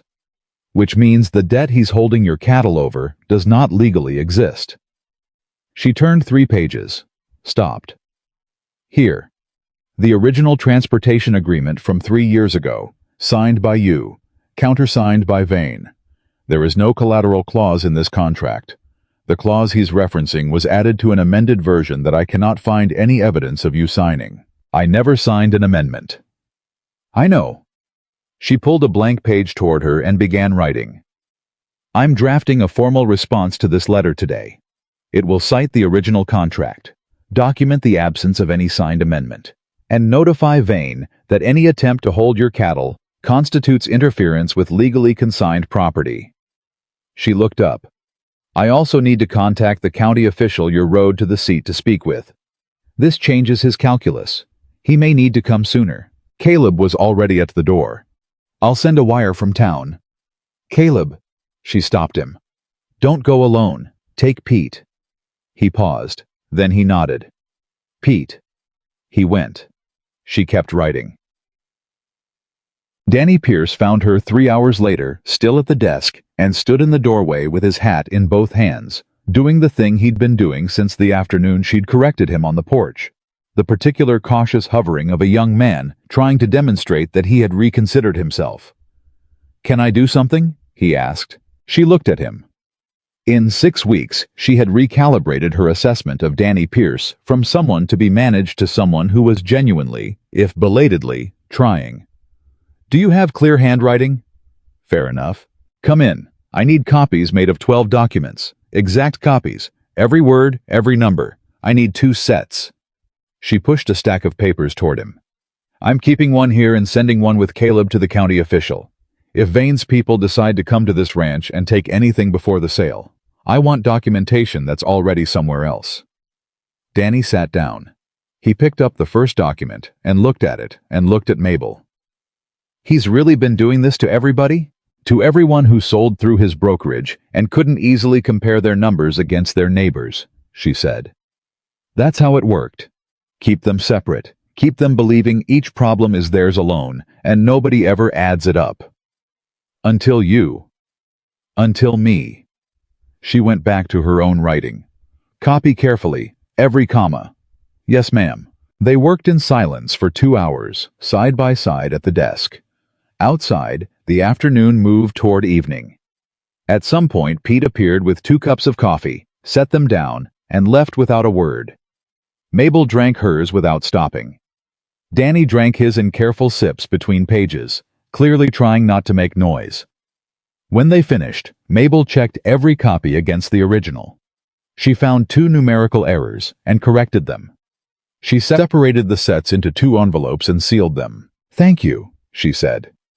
Danny picked up his hat. He stood for a moment.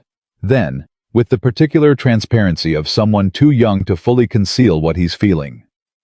"I was wrong. About you. When you first came." He said it fast, the way people say things they've been rehearsing. "I knew it pretty quick, but I didn't. I didn't say so. I should have." Mabel looked at him. "You've been working hard and keeping your mouth shut for 6 weeks, she said. "That's worth more than an apology." He nodded. He went. She picked up her pen and kept going. The night before the cattle sale, Mabel could not sleep. She lay on the narrow bed in her east-facing room and stared at the ceiling and ran through every document in the master ledger from memory, checking for gaps, for vulnerabilities, for any place where Vane could wedge an argument. She found 2 places where the documentation was strong but not airtight. The water rights transfer, where she had the county record but no direct signature connecting Vane personally to the Denver company, and one of the freight editions on the Patterson Ranch records, where the original contract had a coffee stain across part of a line that could be argued to obscure a relevant clause. She got up at 2 in the morning and went back to the office and addressed both issues with the resources she had, which was what she always did when something was imperfect. Not pretend it was perfect, but understand its limits and prepare to account for them. By 4, she had added 3 pages of supplementary notes to the master ledger. By 4:30, she was in the kitchen starting the biscuits. Caleb came in at 5:15 and found her at the stove and sat down at the kitchen table, at his place, in the particular way he occupied his own space, and said, "Did you sleep?" "Some," she said. It was mostly true. "The county investigator arrives this morning. He wired confirmation last night." He accepted the coffee she set in front of him. "His name is Arthur Dean. He's been with the Territorial Land Office for 11 years. Does he know what he's walking into? I sent him everything you sent me. He knows enough." Caleb wrapped both hands around the cup. He said, "This is a direct quote from his wire. I've been waiting for someone to send me evidence like this for 2 years. I suggest you don't let that woman leave Wyoming." Mabel turned from the stove.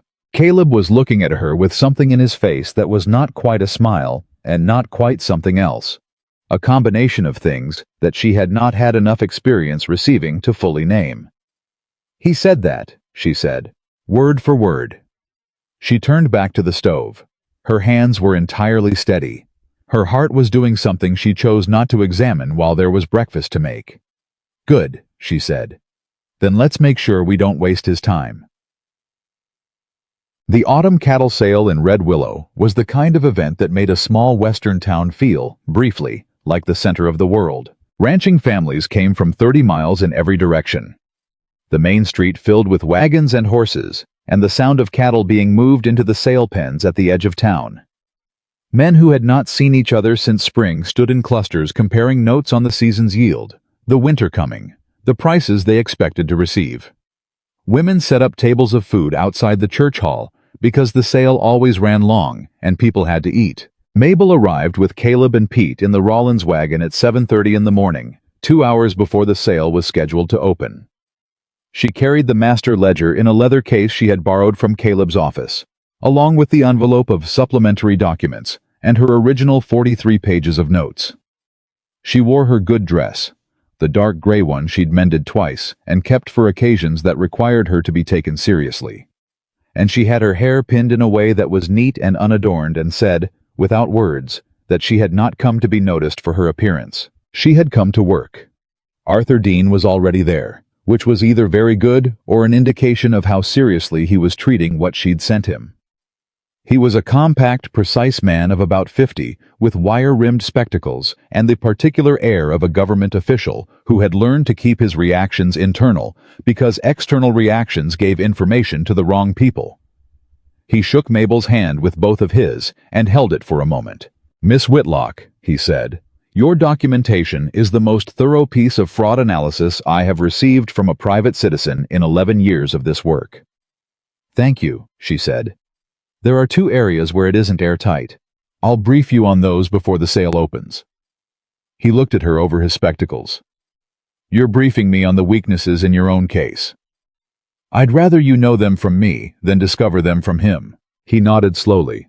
"All right, let's find somewhere private." They spent 40 minutes in a back room of the county office with the documents spread across a table, Mabel walking Dean through every section of the master ledger while he took his own notes and asked precise questions that told her he understood exactly what he was looking at. When she got to the water rights transfer, she showed him the gap in the ownership chain, the Denver company, and the absence of Vane's name on the founding documents. "I believe I can fill that gap," Dean said quietly. The Denver company, Territorial Land Associates, was flagged by our office 8 months ago in connection with a separate inquiry. We have documentation connecting it Vane that I was not at liberty to use until we had evidence of underlying fraud. He looked at her. "You've just given me the underlying fraud."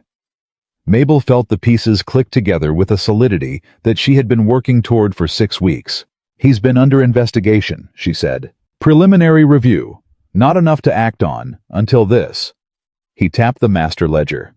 "With your documentation and what we have on the Denver company, we have a complete picture." He closed his notebook. "I need you to understand something, Miss Whitlock. What happens this morning at that sale? If Vane makes a move publicly, I need you to let it play out long enough for me to formally identify myself and the nature of the investigation on record. Can you do that?" "He's going to try to hold Caleb's cattle," she said. "He sent the letter."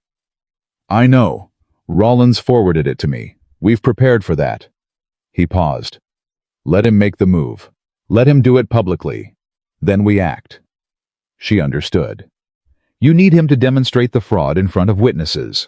"I need him to demonstrate it in front of witnesses, yes." He met her eyes directly. "Are you prepared to stand in front of this town and present what you found, knowing that his first response will be to attack you personally?" She had been preparing for exactly that for 6 weeks. "Yes," she said. The sale opened at 9:30. The crowd that gathered in front of the main sale platform was the largest Red Willow assembled outside of the 4th of July. Ranching families, businessmen, the county sheriff who Dean had spoken to early that morning, a scattering of townspeople who came to these things because they were the closest thing to theater that rural Wyoming offered. Mabel stood at the edge of the crowd, with the leather case at her side, and Caleb beside her, and Pete and 3 of the ranch hands positioned behind them, with the particular arrangement of men who have decided, without needing to be told, to make themselves useful. Tom and Clara Henderson stood to her left. Frank McAllister, looking like a man who had chosen not to be afraid this morning as an act of pure will, stood with his wife and oldest son to her right. The Patterson family, the McAllister cousins, the Fowler brothers, the ranchers she had visited in the past 6 weeks spread through the crowd like a quiet network. Silas Vane arrived at 9:45 with 2 men from his office and the practiced ease of someone who had been the most important person at this event for years and had no reason to expect today to be different. He shook hands. He accepted a coffee from the church table. He worked the crowd with the unhurried thoroughness of a man who understood that relationships were infrastructure. He saw Mabel. She watched him see her, watched his eyes find her at the edge of the crowd, watched the brief recalibration, watched him reassemble his expression into something pleasant that did not quite reach the level of unconcerned. She looked back at him steadily. She did not look away first. The sale opened. The first hour proceeded normally. Cattle were presented, prices called, transactions recorded. Mabel waited.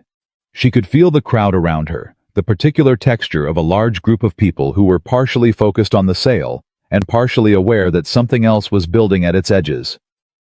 Clara Henderson put her hand briefly on Mabel's arm. She didn't shake it off.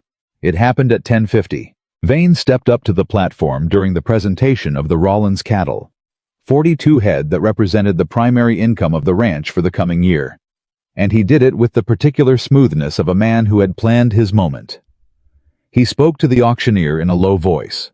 The auctioneer looked uncertain. Vane spoke again. The auctioneer cleared his throat. "I've been notified of a claim against the Rollins consignment. Outstanding debt of $412 to Vane Brokerage. Until the matter is resolved, the cattle will be held." The crowd shifted. Caleb stepped forward. Before he could speak, Mabel put her hand on his arm.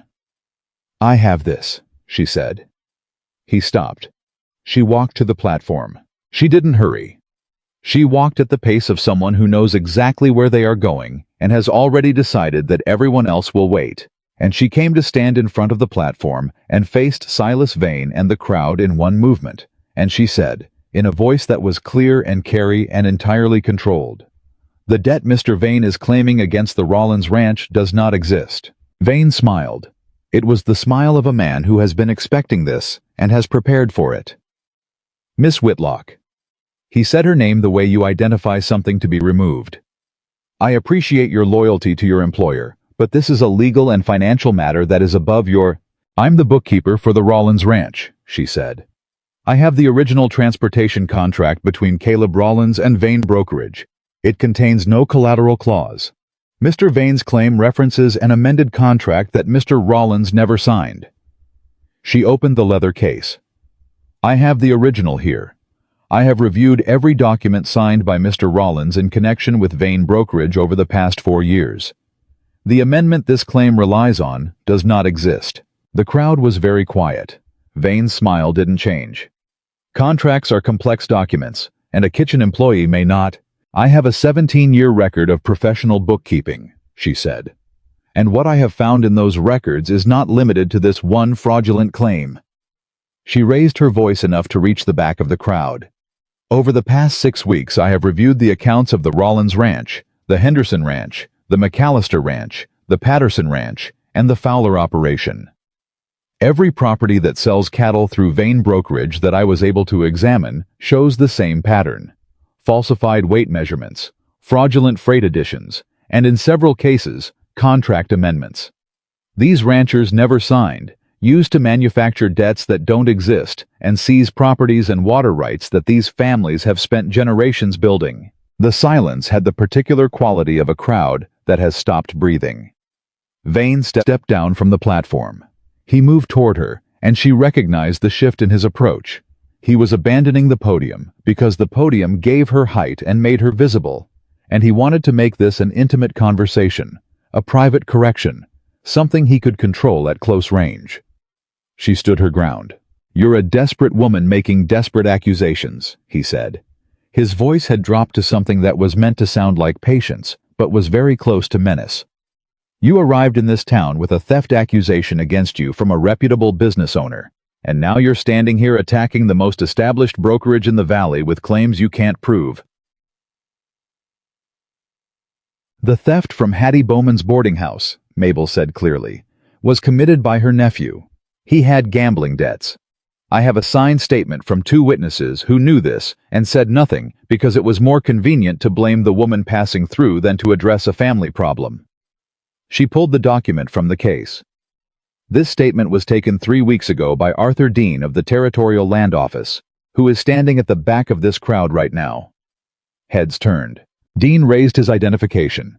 Vane went very still. I don't want to be rescued, she said, and her voice somehow was steady. I didn't come here for someone to save me. I came here to show you what has been done to your neighbors, and I am asking you to look at these records and decide for yourselves whether you believe what I've found, or whether it's easier to believe the stories about the fat woman from out of town. She paused. Because I can tell you what I've found. What you do with it is up to you. Tom Henderson stepped forward. I've seen the records, he said. His voice was steady. She found 2 years of fraudulent charges in my books in 4 hours. 4 hours. I'd been staring at the same numbers for 2 years, blaming myself for not running my ranch right. Frank McAllister stepped forward. He's taken my water rights, Frank said. I have the county documentation. The transfer happened 14 months ago. I didn't know until last week. One of the Fowler brothers stepped forward. Then a man. Mabel didn't recognize, older, standing toward the back, pushed through to the front and pulled a folded paper from his coat pocket. I got a letter from Vane's office last month. Debt I don't recognize. I've been losing sleep over it. He looked around at the crowd. Is she saying it isn't real? Show it to her, Frank McAllister said. The man looked at Mabel. She opened her hand for the letter. He gave it to her. She read it in 20 seconds. She looked up. The debt in this letter is constructed from the same supplemental freight edition I've documented in every other Vane brokerage account I've reviewed. It is not real. She looked at the man. What's your name? Earl Grover, South Valley. Mr. Grover, I'll need to look at your records. She looked at the crowd. Any family that has sold cattle through Vane brokerage in the past 3 years and has concerns about their accounts, talk to me today. Bring what you have. I will look at every record brought to me. Vane made his move. It wasn't subtle because he was past subtle. She could see it in his face, the particular rearrangement of a man who has watched his control of a situation dissolve in stages and has arrived at the point of desperation. He turned to the county sheriff, who had been standing quietly to the right of the platform. I want this woman arrested, he said. Defamation. Interference with legal commercial proceedings. She has stood up here and made accusations against my business that are false and malicious and... Mr. Vane! Dean's voice cut through the crowd clearly. He was walking forward now, badge visible. My name is Arthur Dean, Territorial Land Office. I have been conducting a preliminary review of Vane Brokerage's commercial practices for the past 8 months. He stopped 5 feet from Vane. The documentation Miss Whitlock has presented today is consistent with evidence gathered independently by my office. I am formally initiating a full investigation into Vane Brokerage's land acquisition practices, freight billing procedures, and the transfer of water rights through Territorial Land Associates, a Denver company connected to your holdings. The crowd had gone absolutely, completely still. Vane looked at Dean. He looked at Mabel. For one moment she saw it. The precise moment when a man who has spent years being the only person who understood the full scope of his own scheme realized that someone else understood it completely, had mapped it entirely, and had brought it into the light in front of every person in the valley whose opinion he needed. This is not finished, he said to Mabel. His voice was very low. No, she agreed. It's just started. She closed the leather case. But it is very different from what it was this morning. He turned. He walked through the crowd. People stepped back to let him pass, but not in the deferential way they'd stepped back for him all his adult life. In the way people step back from something they've decided to stop accommodating. Dean turned to the sheriff. 3 words. Take him in. The aftermath moved the way all large events move. In waves, the initial shock giving way to noise, giving way to the particular organized chaos of people trying to understand what they have just witnessed and what it means for them. Dean set up a temporary office in the county room adjacent to the sale hall and worked through the afternoon with two clerks he'd brought from the county seat, reviewing the records Mabel had assembled and beginning the formal interview process with each of the ranching families. He sent her a written note at 2 in the afternoon. The Denver company documentation was confirmed. Vane was the sole owner. The water rights transfer was fraudulent. The county deed records showed 4 additional properties acquired below market value through manufactured debt, all within the past 30 months. Clara Henderson brought her food at noon because Mabel had forgotten to eat. She set a plate of bread and cold beef on the corner of the table where Mabel was working and said, "Eat," with the authority of a woman who had decided she was not asking. Mabel ate. Frank McAllister's North Pasture was formally returned to his ownership by county order before the day was out, a preliminary injunction pending the full investigation.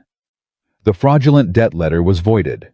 His water rights, tied to the land title, reverted with it, Frank cried. He did it quietly, turned away from the room, the way men in that time and place cried when they did it at all.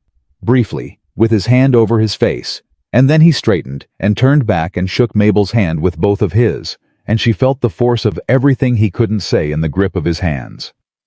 "Thank you," he said. "That was all." "You held," she said. "I told you to hold and you did. That mattered." He nodded. He went back to his family.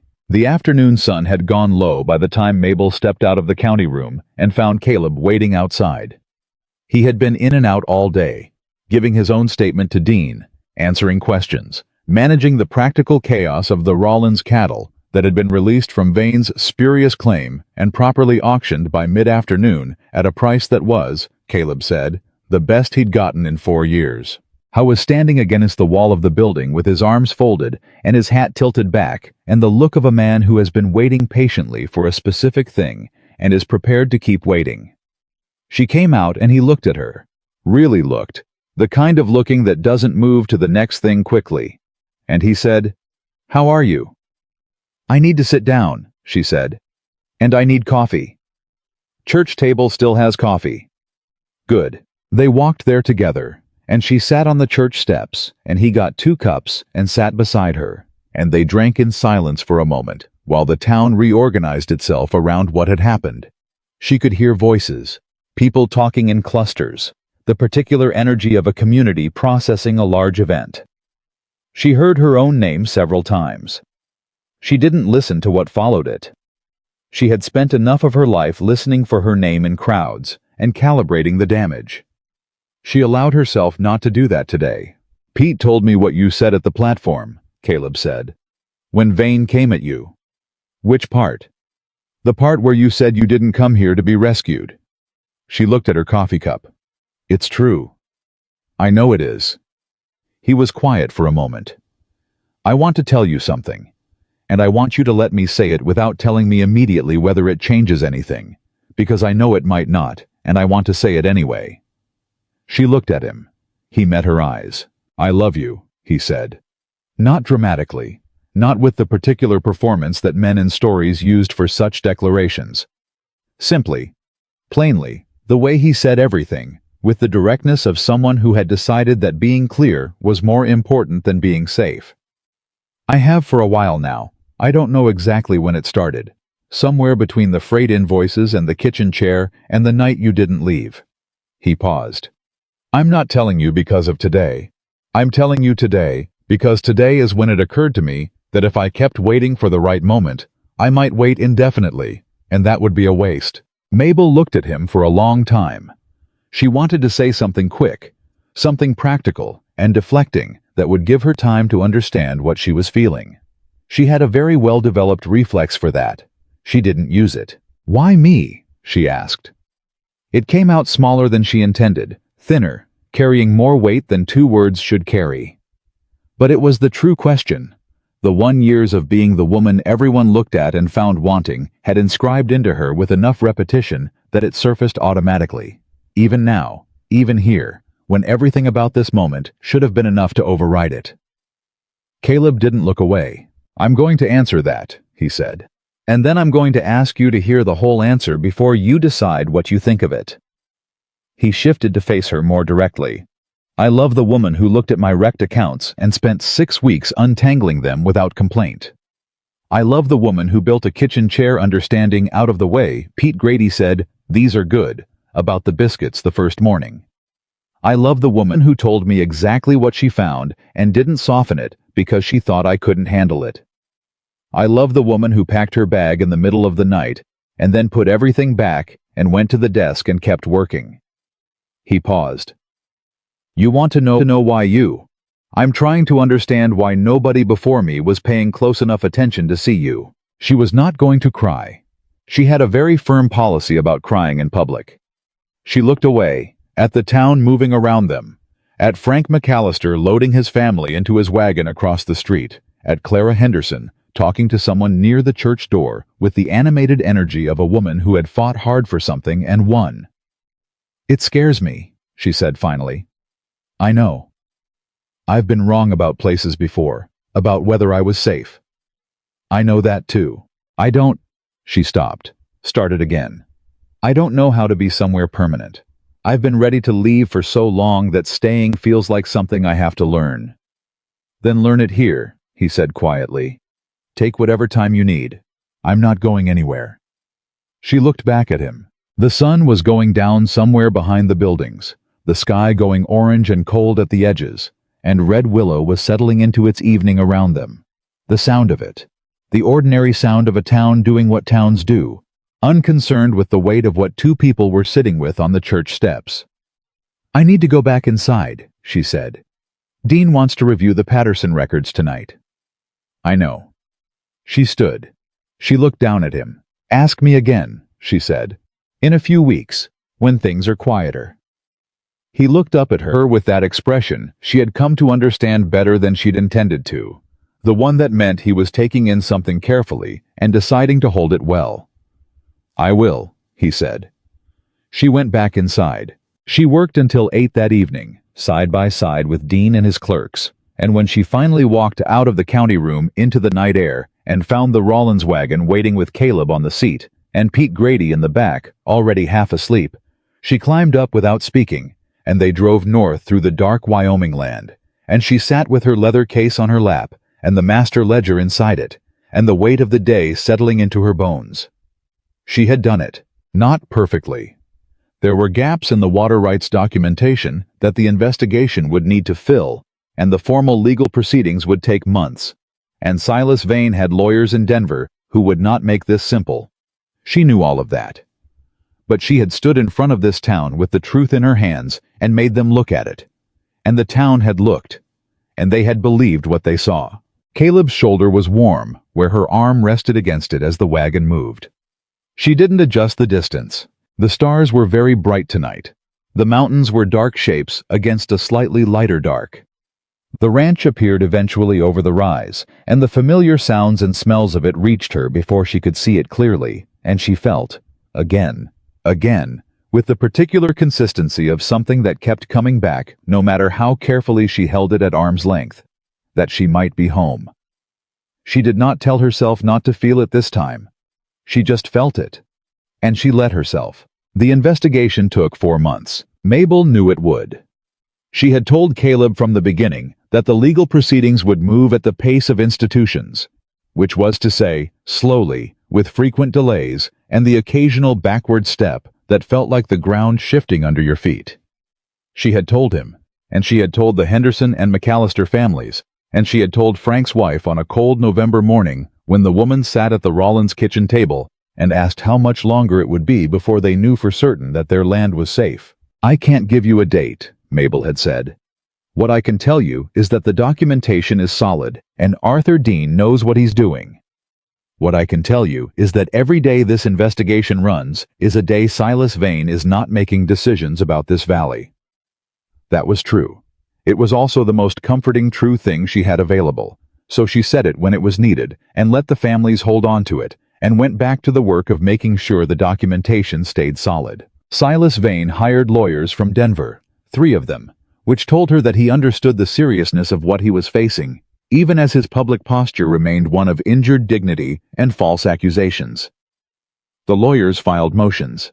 They challenged the admissibility of ranch records kept by a private bookkeeper with no formal certification. They questioned the chain of custody for the documents Mabel had assembled. They submitted an affidavit from Hattie Bowman confirming the original theft accusation, which was the legal equivalent of Vane throwing everything he had against the wall and hoping some of it adhered. None of it worked. Dean had spent 8 months building his own case before Mabel walked into the county office with the master ledger, and what she had provided him was the private side documentation that connected the pattern he'd identified at the institutional level to the actual experience of the families being defrauded.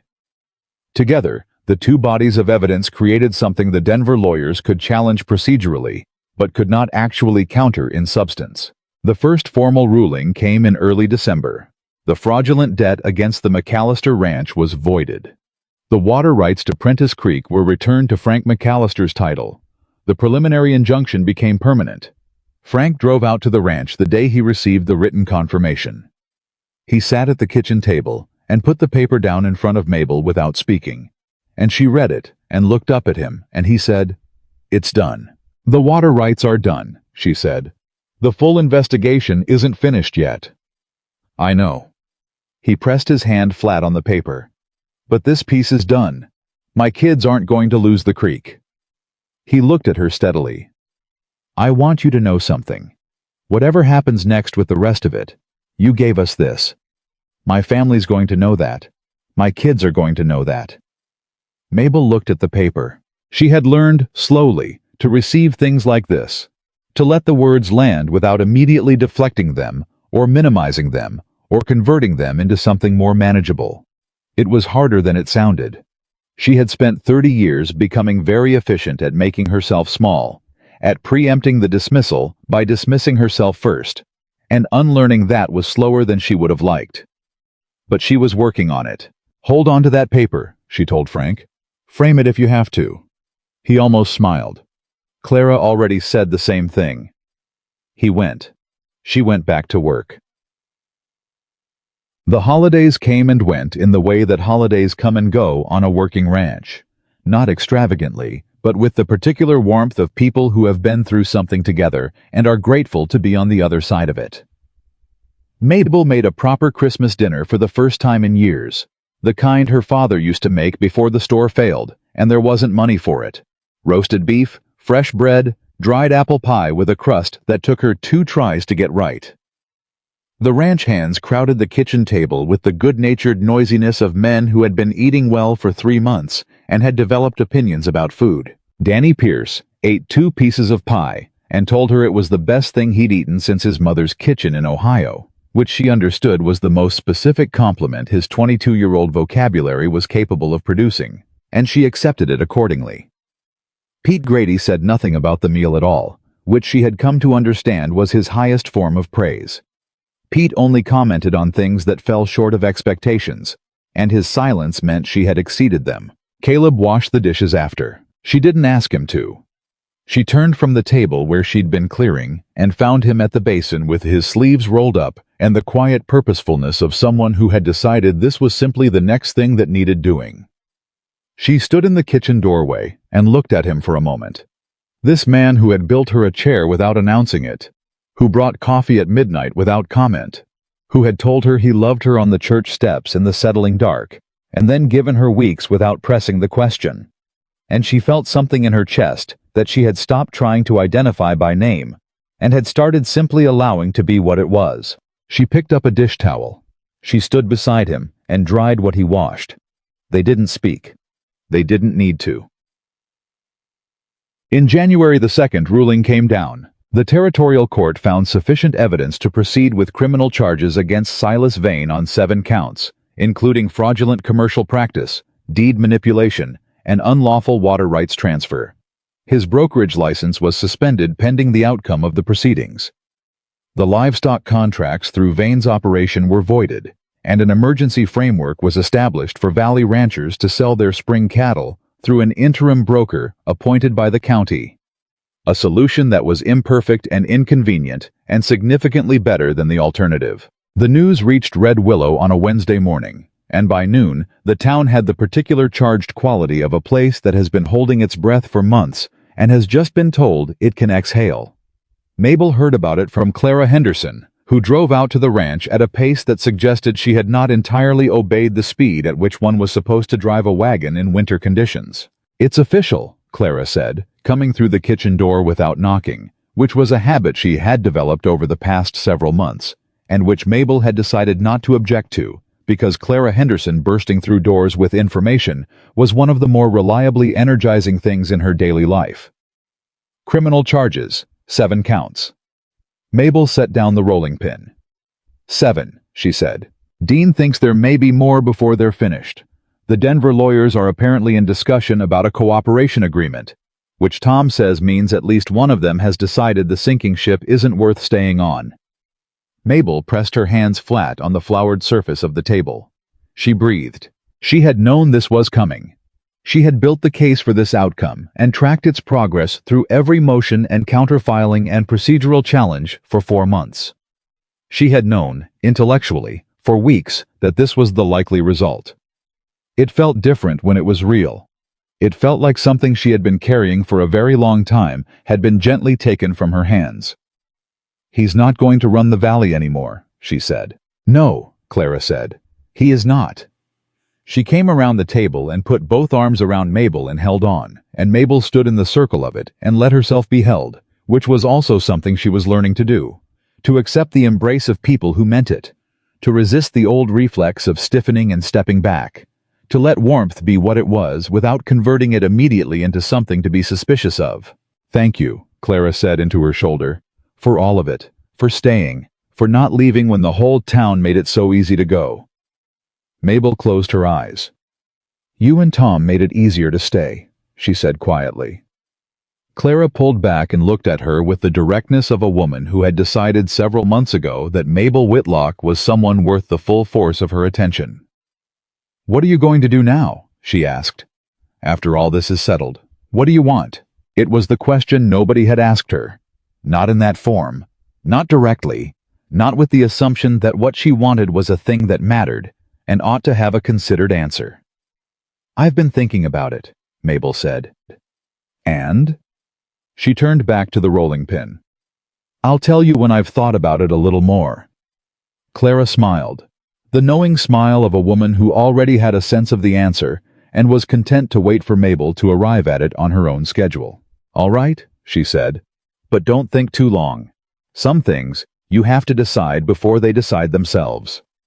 She asked Caleb for the use of his office one evening in early February. Not the corner of the desk where she worked on ranch accounts. The whole room, the door closed, for 2 hours. He didn't ask why.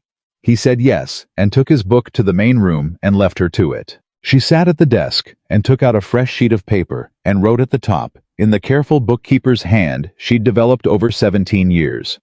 Whitlock Bookkeeping and Contract Review. She sat and looked at those 4 words for a while. Then she wrote beneath them, "Services offered to ranch and farming families in Red Willow and surrounding valley areas." Then she put down the pen and sat back and thought about Frank McAllister, sitting at the kitchen table with the supplemental agreement clause buried in a routine contract renewal, and the Fowler brothers who hadn't understood what they'd signed, and Earl Grover with the letter in his coat pocket losing sleep over a debt that wasn't real, and all the other families she hadn't reached in time because there hadn't been enough of her and too much of what Vane had spent years building. She picked up the pen again. She wrote for an hour. When she was done, she had a 3-page proposal. Rates, services, a schedule, a specific focus on contract review before signing, the particular gap that had made the fraud possible in the first place, the moment when a family sat across a desk from a powerful man and signed papers they hadn't had time or knowledge to fully read. She would be the time and the knowledge. She would sit across from them instead. She was looking at the finished pages when Caleb knocked on the office door. "Come in," she said. He came in and looked at the papers on the desk and then at her face, and he read whatever was in it because he had gotten good at that, at reading her, at not requiring her to translate herself into words he could follow. "You're starting something," he said. "I'm planning to." She turned the pages toward him. "I want to open a small office in town. Contract review and bookkeeping services for ranching families. I want to focus on pre-signing review. Sitting with families before they sign brokerage agreements or credit arrangements or any other significant financial document, so they understand what they're agreeing to. He sat down across from her. He read the 3 pages. He turned back to the first page and read it again. "The rates here," he said. "This is too low for the service you're describing." She looked at him. "These are ranching families. I know what they can afford. I know what they can afford too. And I know what your work is worth. These 2 things can both be true, and you can find a rate that respects both of them." He pointed to the second page. "Here. This line about contract review. You've underpriced this by half. You charge this rate, and the first man who hires a lawyer will pay 3 times as much and get a third of what you provide." She looked at the line. She amended it. I watched her make the correction and said nothing else about the rates, which meant he'd made the point he wanted to make and considered it done. "The office space," he said. "Tom Henderson mentioned that the old county clerk's annex is available. It's small, but it's on the main street." "I know which building you mean." "I could, if you wanted, I could inquire about the lease." She looked at him. "I can inquire about my own lease. I know you can. I'm offering because I have a relationship with the current owner and it might move faster." He paused. "That's all I'm offering. The business is yours." She held his gaze for a moment.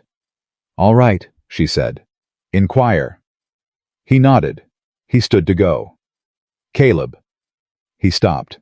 She had been sitting with something for 2 months, since the church steps, since his voice in the cold evening air, saying what it had said, and then giving her the space to not answer immediately. She had turned it over and examined it, and been afraid of it, and let herself want it, and been afraid of the wanting, and come back around again to something that felt, at the center of all the circling, like clarity. "You said you'd ask me again," she said. "When things were quieter." He turned back. He looked at her across the desk, across the office where she had spent 6 weeks building a case that changed the valley, across the accumulated weeks of coffee at midnight and kitchen chairs and silences that didn't need to be filled.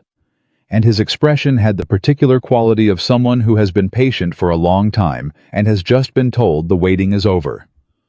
"Things are quieter," he said. "Yes," she said. "They are." He came back to the desk. He sat down. He looked at her directly. No sideways glance, no careful management of the question. Just the full, plain directness she had come to trust more than any other thing about him. "Mabel Whitlock," he said, "will you stay?" Not marry him, not come to him, stay. As if he understood that what she needed to hear was not a request for her to move toward something, but a confirmation that the place she already was could be permanent. She felt the word before she said it. "Yes," she said. They were married in April. Clara Henderson organized the wedding with the efficient thoroughness of a woman who had decided this was a project worth her full capabilities, which meant that Mabel's primary contribution to the planning was approving Clara's decisions and occasionally redirecting them when they grew elaborate beyond what she wanted. She did not want elaborate. She wanted true, which was a different thing. She wanted the people who had mattered through all of it.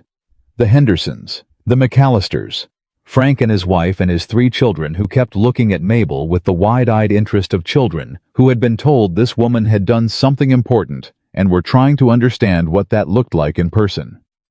Pete Grady, cleaned up and uncomfortable in a good jacket and saying nothing about any of it, which was exactly how she'd known he would be. Danny Pierce, who had apparently spent 3 weeks practicing a handshake he considered appropriately formal for the occasion. She had gone to the dry goods store alone on a Thursday morning 2 weeks before the wedding. She stood in front of the bolts of fabric along the left wall and ran her hands along the selections the way she had learned to evaluate everything, practically, with attention to what she was actually looking at rather than what she was afraid of. Cotton, wool, the stiff ceremonial white that tradition indicated and that she had approximately no interest in wearing, and then the deep blue. It was midway along the wall, a wool-cotton blend, the color of the Wyoming sky in the late afternoon when the light went clear and deep before evening. She had noticed it every time she'd been in this store since October, She had walked past it every time. She took it from the shelf. She carried it to the counter. The woman behind the counter was one of the two she had confronted in October. One of the women who had been talking over her head about Caleb's poor judgment and whether the ranch hands deserved sympathy for their situation. The woman looked at the fabric and then at Mabel and had the particular expression of someone who has been storing an apology for 4 months and has not yet found the moment to deliver it. Mabel put the coins on the counter. "It's beautiful fabric," the woman said, tentatively. "It is," Mabel agreed. "It'll suit you." She said it with the slightly overdone warmth of someone trying to make something right without quite saying what they're making right. Are you making something special?" "My wedding dress," Mabel said. The woman paused. Something moved in her face, honest this time, without the managed quality of social performance. "Congratulations," she said. And then, quieter. "Miss Whitlock, I want to... what I said in the fall, before you..." She stopped. "I should have known better." Mabel looked at her. "Yes," she said simply. "You should have." She folded the fabric under her arm. "I hope you do next time." She went out. She stood on the boardwalk in the February cold, with the blue fabric under her arm, where 8 months ago she had been on her knees in the dirt, retrieving her scattered belongings, while the town stood above her and found her wanting. And she breathed the cold, clear air and felt the weight of both those moments, then and now, existing in the same body, on the same street. She did not feel the need for the first moment to be erased in order for the second one to matter. It had happened. She had survived it. She was still here. She went home. Clara made the dress. Mabel had not asked her to, had been prepared to make it herself, which would have been functional if not fine. But Clara appeared on a Saturday morning with her sewing basket and the expression of a woman who has identified something she can do and intends to do it.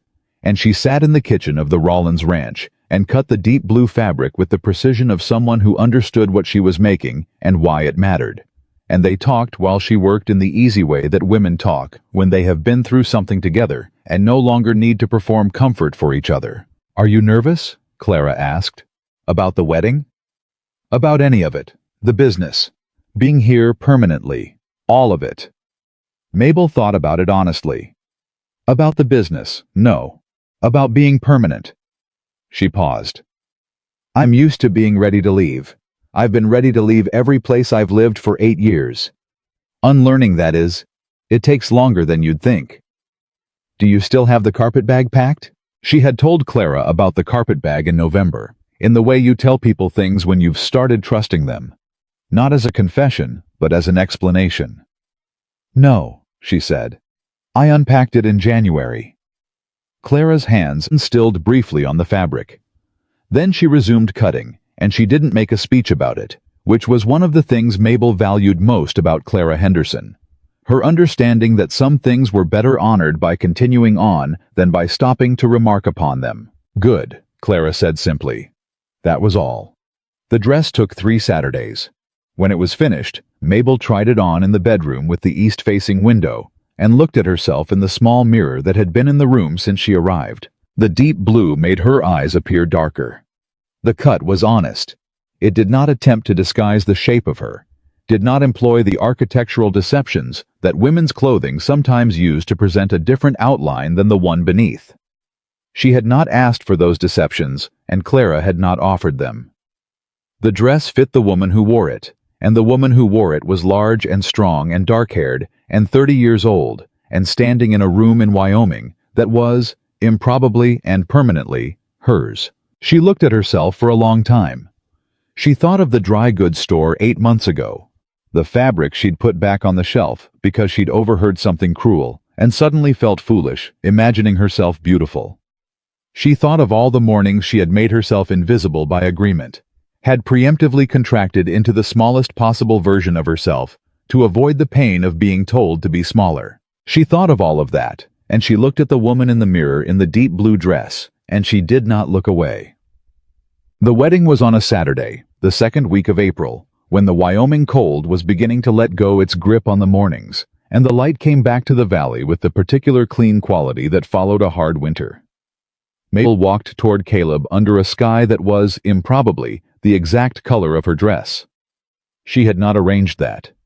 Some things simply happened the way they were supposed to. The small gathering stood in the yard of the ranch.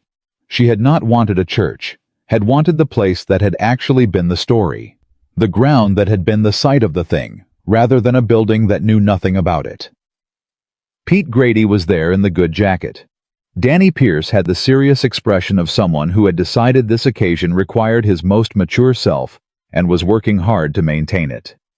The Henderson and McAllister families stood together on one side, with the relaxed ease of people who have been through a crisis together and come out of it as something more than neighbors. Arthur Dean had come from the county seat, which she had not expected. He stood at the back of the small gathering with his hat in his hands and nodded to her when she looked his way, and she understood that he had come not just as a courtesy, but as a form of testimony, as a man saying, by his presence, that he had seen what this woman had done and found it worth honoring. Caleb was waiting for her. He had the look of a man who was feeling something large and had decided not to try to manage it, who had let it be present in his face without apology. She had never seen him look quite like that. She walked toward it directly, the way she had learned to walk toward things that mattered. The words were simple. That was what she had wanted. Words that were true, rather than words that were decorative. The kind of language that wore well over years, rather than words that peaked at the ceremony and faded in the dailiness of life afterward. When the Reverend asked if she would take this man, she said yes in a clear voice that carried easily across the yard, because she was not in the habit of saying important things quietly. Caleb's hands were warm around hers. She held on. 3 weeks after the wedding, Whitlock Bookkeeping and Contract Review opened on the main street of Red Willow. The annex Caleb had inquired about turned out to be exactly the right size. Small enough to be affordable, large enough for a desk and 2 chairs across from it, and a filing cabinet along the wall, and a small coal stove in the corner that she could have going by 7 in the morning. She painted the door herself, dark blue, which Pete Grady said was showing off, and Danny Pierce said looked distinguished, and Caleb said nothing about it all. Simply looked at it with the particular expression she had learned to read as satisfaction. She put a painted board outside, Whitlock Bookkeeping and Contract Review. She had argued with herself about whether to put Whitlock or Rollins on the sign, and she had decided in the end that the business had been built by Mabel Whitlock, had grown from Mabel Whitlock's skills and her father's ledger book, and 17 years of moving through a world that had not made things easy for her, and it would carry her name forward accordingly. Caleb had agreed without needing to be persuaded, which she had expected. The first client came in on opening day. Earl Grover, the South Valley rancher, who had produced his debt letter from his coat pocket at the cattle sale. He sat across the desk with a new supply contract from an agricultural company out of Cheyenne, and the expression of a man who had learned, expensively, that he should understand what he was signing before he signed it. She went through the contract line by line. She found 2 clauses that required modification before she would recommend he sign. One related to delivery penalties that were structured asymmetrically in the company's favor, and one that included a dispute resolution mechanism that would have required him to travel to Cheyenne for any disagreement, which was both impractical and deliberately designed to discourage him from exercising his rights. She explained both to him in plain language. She drafted a letter requesting the modifications. She told him what to do if the company refused. He looked at her when they were done. "How much do I owe you?" She told him. He paid it without comment. He stood and picked up his hat, and then said, "You know, when you stood up at the cattle sale, I didn't know you, didn't know anything about you except what Vane had been saying." He paused.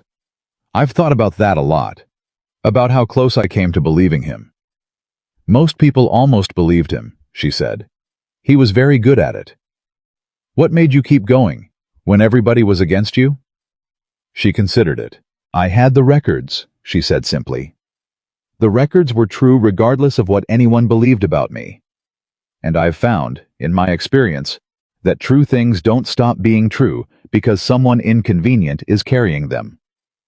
Earl Grover looked at her for a long moment. Then he put his hat on and said, "I'm going to tell my brother-in-law about you. He's signing a new grazing lease next month, and I'd like someone to look at it." "Send him in," she said. "I'll be here." He went. She turned back to her desk and the stack of paper that had already begun accumulating and opened her father's old ledger book to a fresh page and wrote the date at the top and the name Earl Grover and the contract reviewed and the outcome, because she kept records of everything, had always kept records of everything, had learned from her father that careful records were the only reliable protection against a world that would otherwise rewrite its own history at the expense of people who couldn't prove what had really happened. She was still writing when the door opened again. The carpet bag was in the storage chest at the ranch. She had put it there herself on a cold January evening after she'd answered Caleb's question and the word yes had finished settling into the room. She had gone to the bedroom and taken the bag from the foot of the bed, where it had sat for 3 months in the posture of old habit, of the animal readiness that 8 years of being required to leave had made automatic, and she had carried it outside. Caleb had been on the porch. She stood in front of the old storage chest that sat against the barn wall and opened it. She lifted the carpet bag and looked at it, at the worn leather of it, the burst latch she'd never repaired because she was always just passing through, the scrapes and dents of 8 years of being thrown into wagons and boarding house corners and the back rooms of temporary places. She thought about everything it had held: her spare dress, her father's ledger, the tin box and the embroidered handkerchief, and the stub of a pencil she'd carried for 6 years. She thought about the woman who had packed those things in the dark at 3 in the morning and sat on the edge of a bed in an east-facing room and told herself she was being practical. She was not ready to throw the bag away. That would have been its own kind of dishonesty, pretending the years it represented had not been real, that the person who had needed it had been someone else, that she had arrived at this ranch without history. She folded it flat, the way you fold something you are keeping rather than discarding. She placed it in the chest. She closed the lid. Caleb held out his hand from the porch. She went to him. He walked her back toward the light coming through the ranch house window, warm and steady in the January dark, and she went willingly, which was itself the whole of it, that she was going toward something rather than away from something, that she had a direction that was not determined by where she was being pushed out of, but by where she genuinely wanted to be. In May, the formal verdict came down. Silas Vane was found guilty on 5 of the 7 counts, including the fraudulent water rights transfer and 4 counts of commercial fraud. The Denver lawyers had, as Clara predicted, reached a cooperation agreement that reduced the criminal exposure of one of his associates in exchange for testimony, and the testimony had been, Dean wrote to Mabel in a brief letter, thorough, how was ordered to pay restitution to 6 ranching families. The total amount, calculated by the court based on the documentation Mabel had assembled, was substantial enough that it required the liquidation of 2 of the properties he had acquired through the fraudulent scheme. One of those properties was returned to its original owner. The other was purchased at the restitution auction by Frank McAllister, who had quietly saved for 3 years to expand his east acreage and had never been able to because the manufactured debt had been consuming his operating capital. He bought it at a fair price and added it to the land his grandfather had homesteaded and sent Mabel a single sentence on a piece of paper. My grandfather would have been proud of what this valley did this year. She pinned it above her desk at the office. John. The woman who walked down the main street of Red Willow that summer was the same woman who had arrived on her knees in the mud on a July morning 8 months before. She had not been transformed. She had not become thinner, or quieter, or more convenient, or easier to accommodate. She was still large, still loud when she had something to say, still capable of the focused intensity that made Danny Pierce slightly cautious around her during account reviews, and made Pete Grady the most relaxed he'd ever been in any kitchen he'd ever eaten in, because he had understood by February that Mabel Whitlock was not going anywhere, and had adjusted his entire operating posture accordingly. She walked down the main street of Red Willow, and people nodded to her. Some of them greeted her by name. Some of them had come through her office with contracts or concerns, or the specific shame of people who had believed the wrong story about her and found they didn't know how to say so directly. She was learning to receive the awkward ones without requiring them to be more graceful than they were capable of being. It was an ongoing practice, The woman from the dry goods counter had started sending her customers. Hattie Bowman had not apologized. Mabel had decided she did not need her to. She had learned something, in the past 8 months, about which absences to grieve and which to let go without ceremony. Not every wrong required a reckoning. Not every person who had hurt her needed to stand and account for it before she could consider herself whole. Wholeness, she had found, was not something that came from the outside. Not from verdicts or apologies, or even from the particular warmth of Caleb Rollins standing in the kitchen on a cold morning, handing her a cup of coffee before either of them had spoken a word. It had to come from herself first. She was working on it. Every day, with the same systematic attention she brought to everything, she was working on it. She stopped outside the blue door of her office and looked at the sign. Whitlock Bookkeeping and Contract Review. She had put something up beside it that week. A smaller notice, handwritten on good paper, tacked above the business sign. She had written it herself in the careful hand her father had taught her, and the plain language she had always preferred. If you need help understanding what you're signing before you sign it, come in. I'll explain it plain. No charge for the first conversation. 3 families had come in that week on the strength of that notice alone. She put her hand on the door. She thought of her father at his store counter, showing her how a column of numbers told a story if you knew how to read it. She thought of the 17 years between that counter and this door, the boarding houses and temporary kitchens, the moved-on towns and dismissed positions, and the particular exhaustion of a life spent being required to make herself fit into spaces that had been designed without her in mind. She thought of a carpet bag in an old storage chest, folded flat. She opened the door. Inside, her desk was waiting with the morning's first appointment already 10 minutes away, and her father's ledger book open to a fresh page, and her pen uncapped and angled the way she always left it. Ready to be picked up, ready to begin. She sat down. She picked it up. The woman whom everyone in Red Willow had once watched on her knees in the mud, the woman they had called a thief and a schemer, and worse, the woman they had told to leave before sundown. That woman had not been rescued by the man who had held out his hand. He had simply cleared enough space for her to stand. And once she was standing, it turned out the world had absolutely no idea what to do with her except get out of the way.